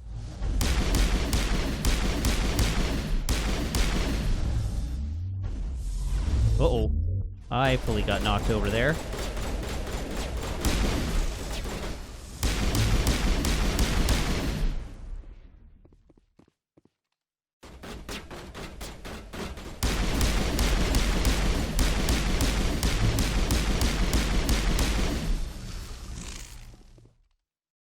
Anyone else?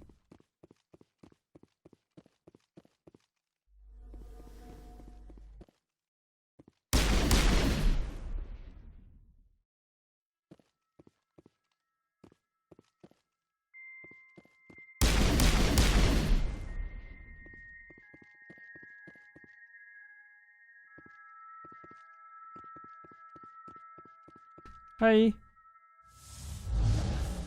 Okay. No, I got knocked over. Right, run away, run away.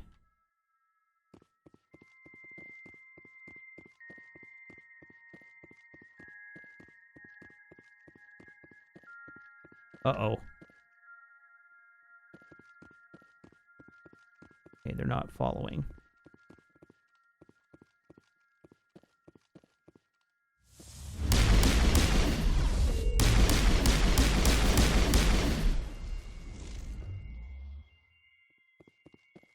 Okay, you're friendly.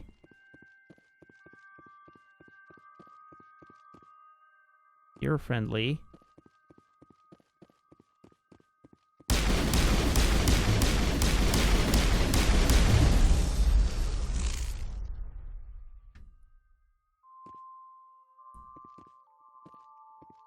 Okay, there's one more. Hey, buddy.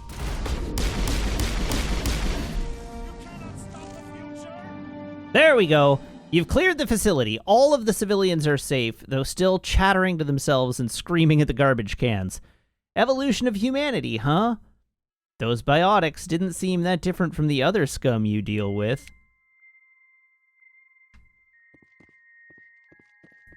Hooray! Just this once, Rose. Everyone lives.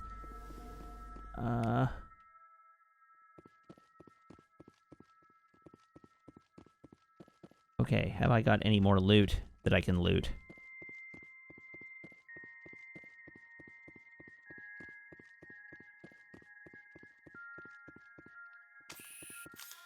Put my gun away, just so that no unfortunate accidents take place.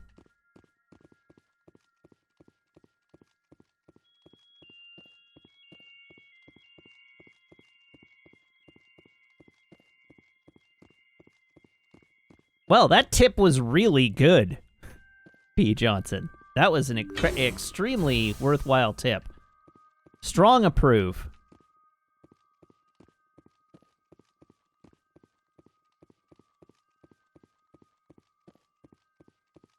Crate.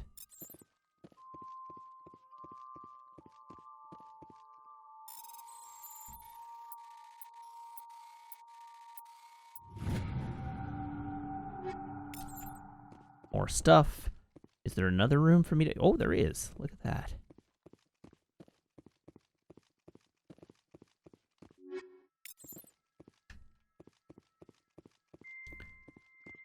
Ooh, another malfunctioning object. Those are always good. Shield interface.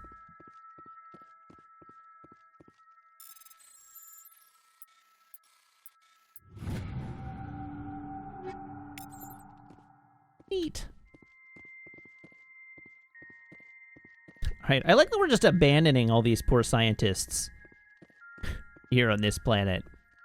Just like, well, we murdered all the terrorists. Peace. I'll see you later.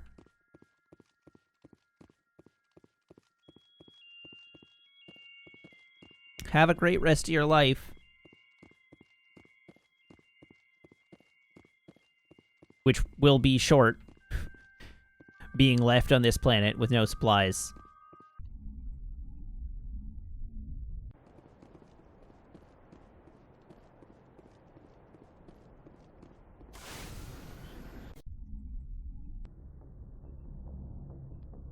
Alright, so real quick, let's run back downstairs. I have not actually been back downstairs since having last gone to the Citadel. And so, the quartermaster should have resupplied. I don't even know if he has the right license yet, so it's sort of beside the point. Looking for supplies? But, let's see what you got. Let's see what he's got. Bet, Commander.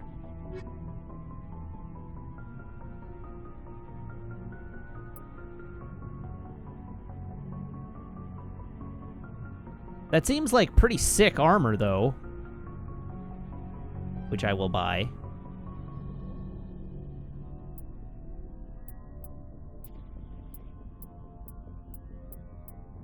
I can buy another round of all the Spectre gear to kit out my whole team. What does that equipment look like? I need to know. What does the Colossus 9 armor look like? Well, it's not the worst. It's not amazing. It doesn't look as cool as the Onyx armor. Not gonna lie.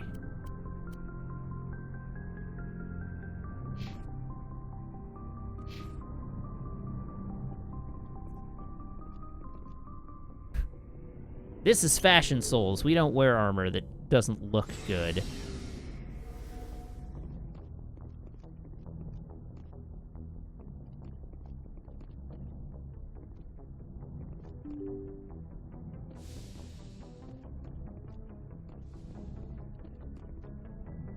Do I want to know how to manipulate vendor stock in Mass Effect 1? I think it's you fly back and forth between worlds that have a store on them.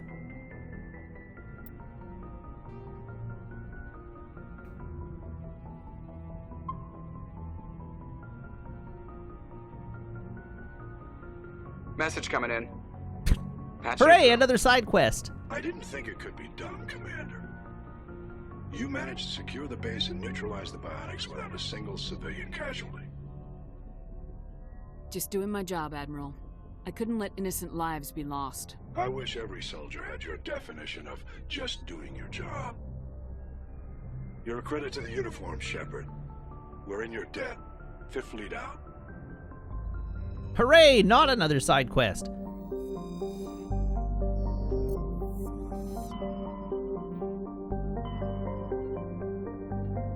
Well, now I gotta think about what the next thing I want to do is.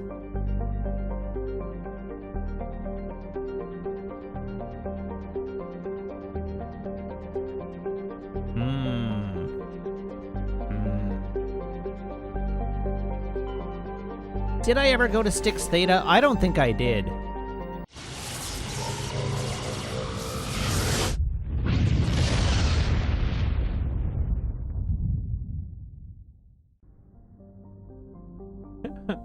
Fart Horror.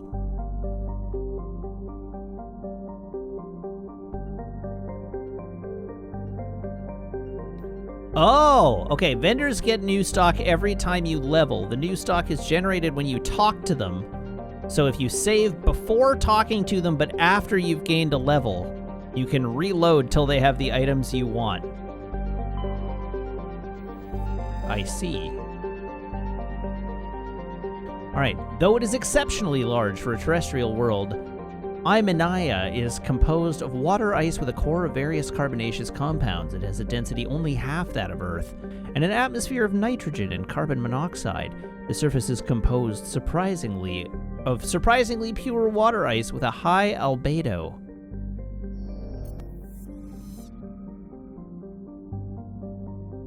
Sorry, are you saying it's horny water ice? Grosselgan, an enigmatic rock and ice planet, Grosselgan has a thin atmosphere of carbon dioxide and ethane. The surface is composed of frozen water and chlorine. Scans from planet Grosselgan have revealed a large deposit of magnesium.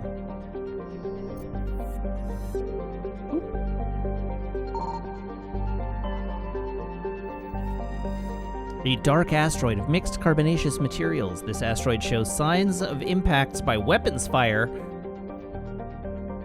You discovered signs of battle while scanning an asteroid field in the Archeron system. A small recon and recovery team led by Navigator Presley was able to determine that many of the ships were marked with the Eprius colony insignia. Altahe. Oh, I can land on this one. Altahe is an exceptional form of a planet called a Roche world. Put simply, it is one half of a pair of small and unusually dense terrestrial worlds, Altahe and Ontahe, that orbit each other so closely they effectively share a single atmosphere. This does not mean that one could fly from one to the other, but both have identical atmospheres, and dust from one often can be found on the other. Both worlds share an atmosphere of nitrogen and ethane. The surface is warm and mainly composed of silica dust and dark basaltic rocks, with extensive deposits of heavy metals and radioactives. Tidal effects from Ontahe create constant and heavy wind. Let's have a look. Let's poke our nose down.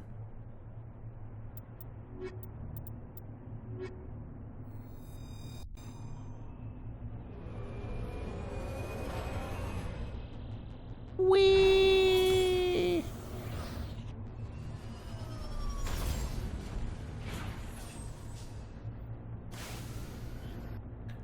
All right, what's on this planet? We have a listening post. Why is that a quest? Uh-oh. Did I accidentally do a quest?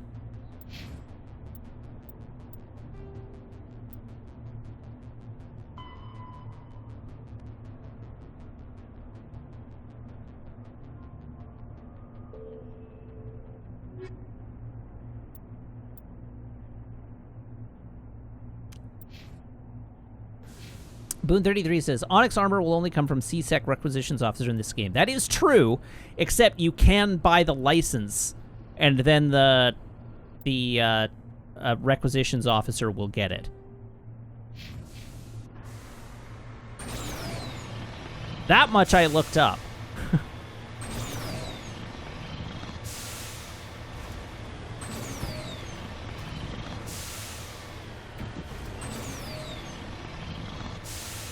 Did you get a sunburn?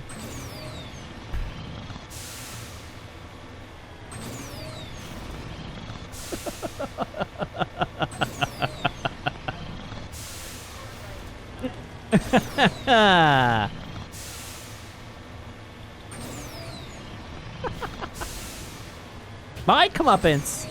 I'm sorry, whose comeuppance? Whose uppance has come?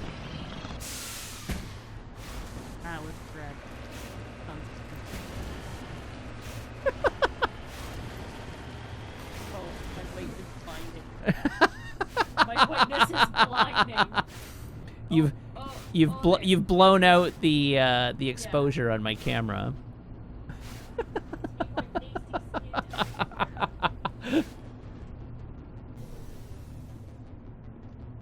An Asari capsule.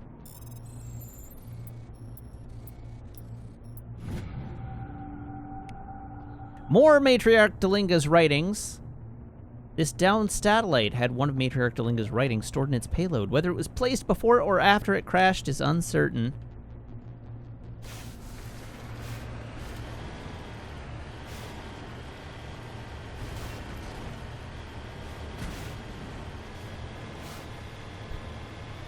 What the hell quest am I doing by accident? Oh. Hey guys.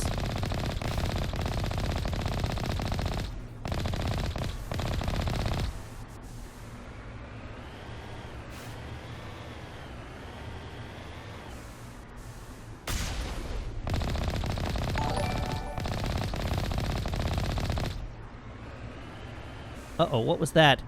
Ontario Watson has followed. Thank you very much for the follow, Ontario Watson.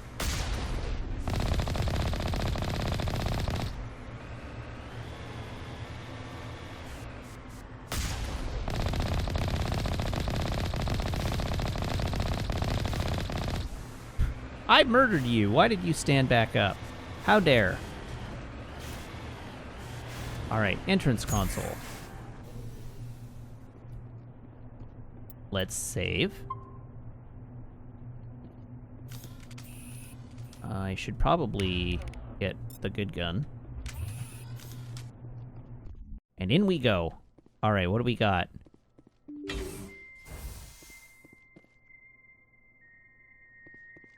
A Rachni for an eye.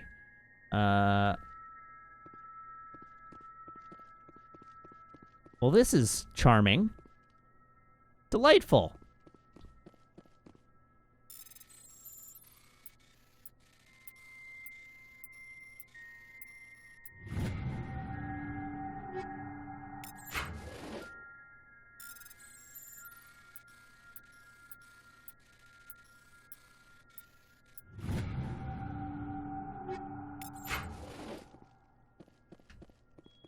Cool.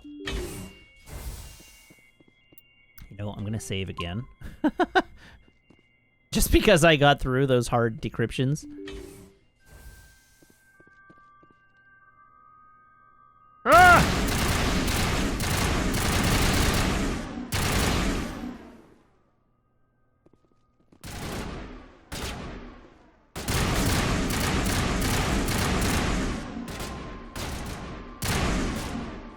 No thank you, tiny Rachni. I did, in fact, not order a pizza.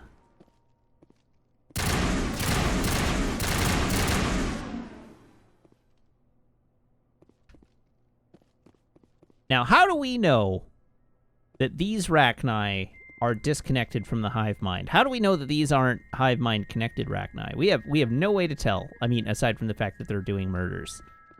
But how can we be sure?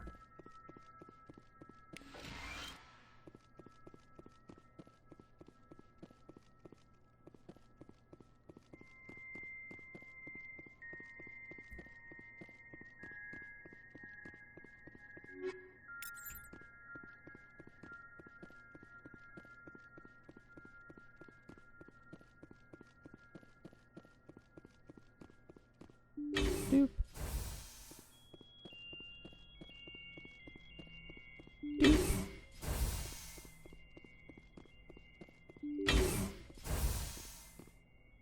What the hell are those?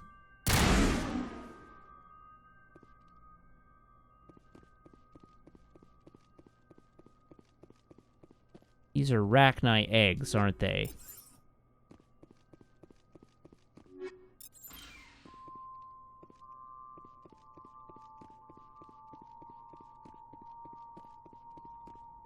Easy decryption. That's the kind of decryption I like.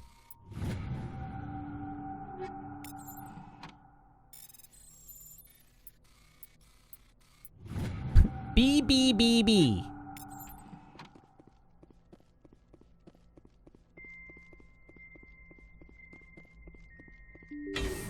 What's in this room?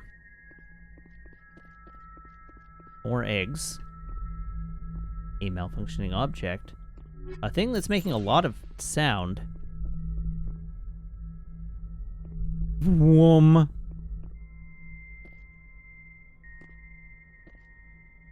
Mayday! Mayday! Mayday! This is Lieutenant Marie Durand, 314th Infantry, Alliance 10th Frontier Division. The listening post has been overrun by unidentified hostile life forms. Request immediate extraction.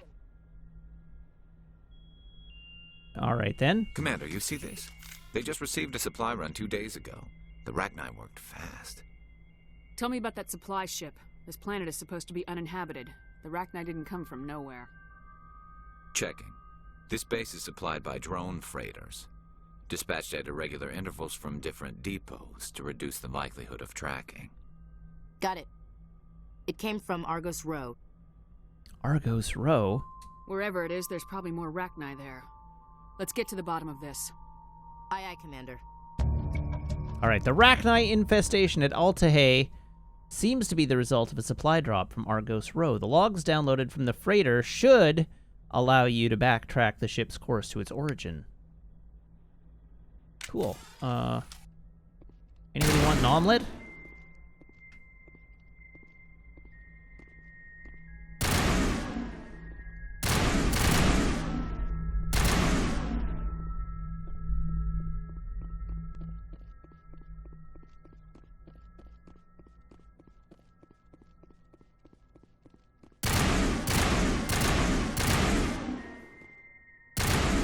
Pew.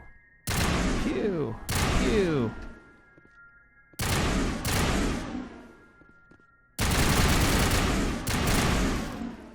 Okay. How many more are there? One. Okay, Rachni eggs cleared.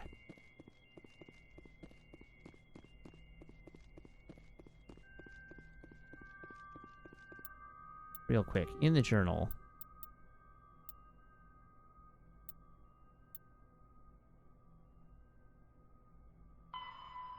Code of the Erebus system. in Styx Theta.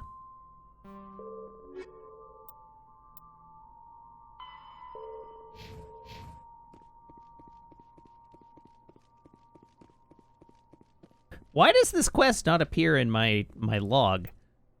They said go to Argos Row. But that's not what that is.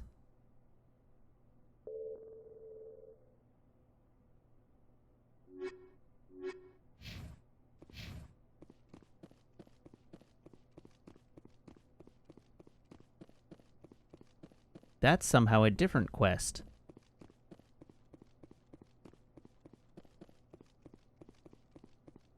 Or did I somehow jump one step ahead? And that's actually the starting quest for this quest line.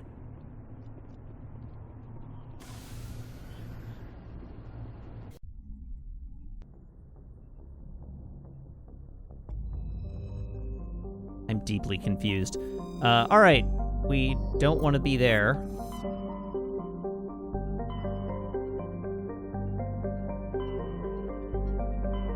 Argos Row. Hydra.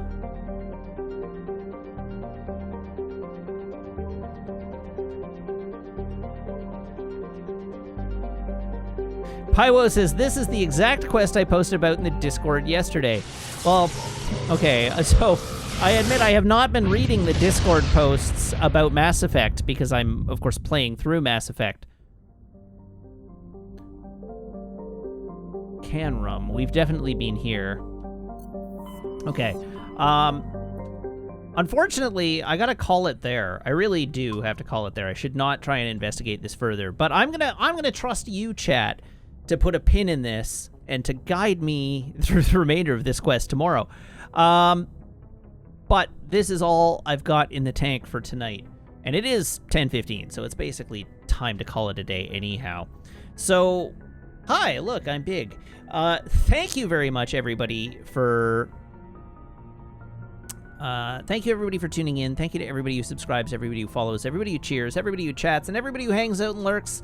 It is a genuine thrill to stream for you, and I hope you have as much fun watching as I do playing. I will be back tomorrow for my normal Sunday time, 3 o'clock p.m. Pacific Daylight Time, here on twitch.tv/Wiggins. That is 6 o'clock p.m. Eastern Daylight Time if you are on the East Coast. So I do hope you'll drop in, hang out with me. We'll shoot some Rachni and probably some Geth. And I don't know, it's a long stream tomorrow. There's a strong possibility that we could make a lot of headway. So, I don't know, we'll see. Come along, join me for the ride. Anyhow, in the meantime, you can follow me on Twitter at twitter.com/Matt_LRR. You can check out the VODs over on the YouTube channel that I have tried to link for you in chat, but the VOD didn't post. Why didn't that work? What happened to Nightbot? I have a Discord server. There we go. That one worked. You can check out the Discord server if you're a subscriber here by connecting your Discord account and your Twitch account in Discord's backend, and then my server will appear to you as if by magic among your linked servers. And of course, I have an Instagram where I updated today. There's a new photo on my Instagram today, and also a Letterboxd account, which I also updated today because there's a new movie on my Letterboxd account. And you can follow me there if you want access to photos that I post sometimes or my film diary. Alrighty, that's it. I am done.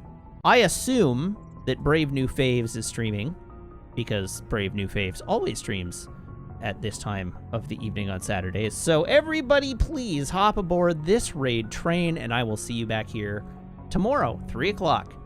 Until then, I hope you have a great night. So long, sleep well, and I'll see you tomorrow. Goodbye.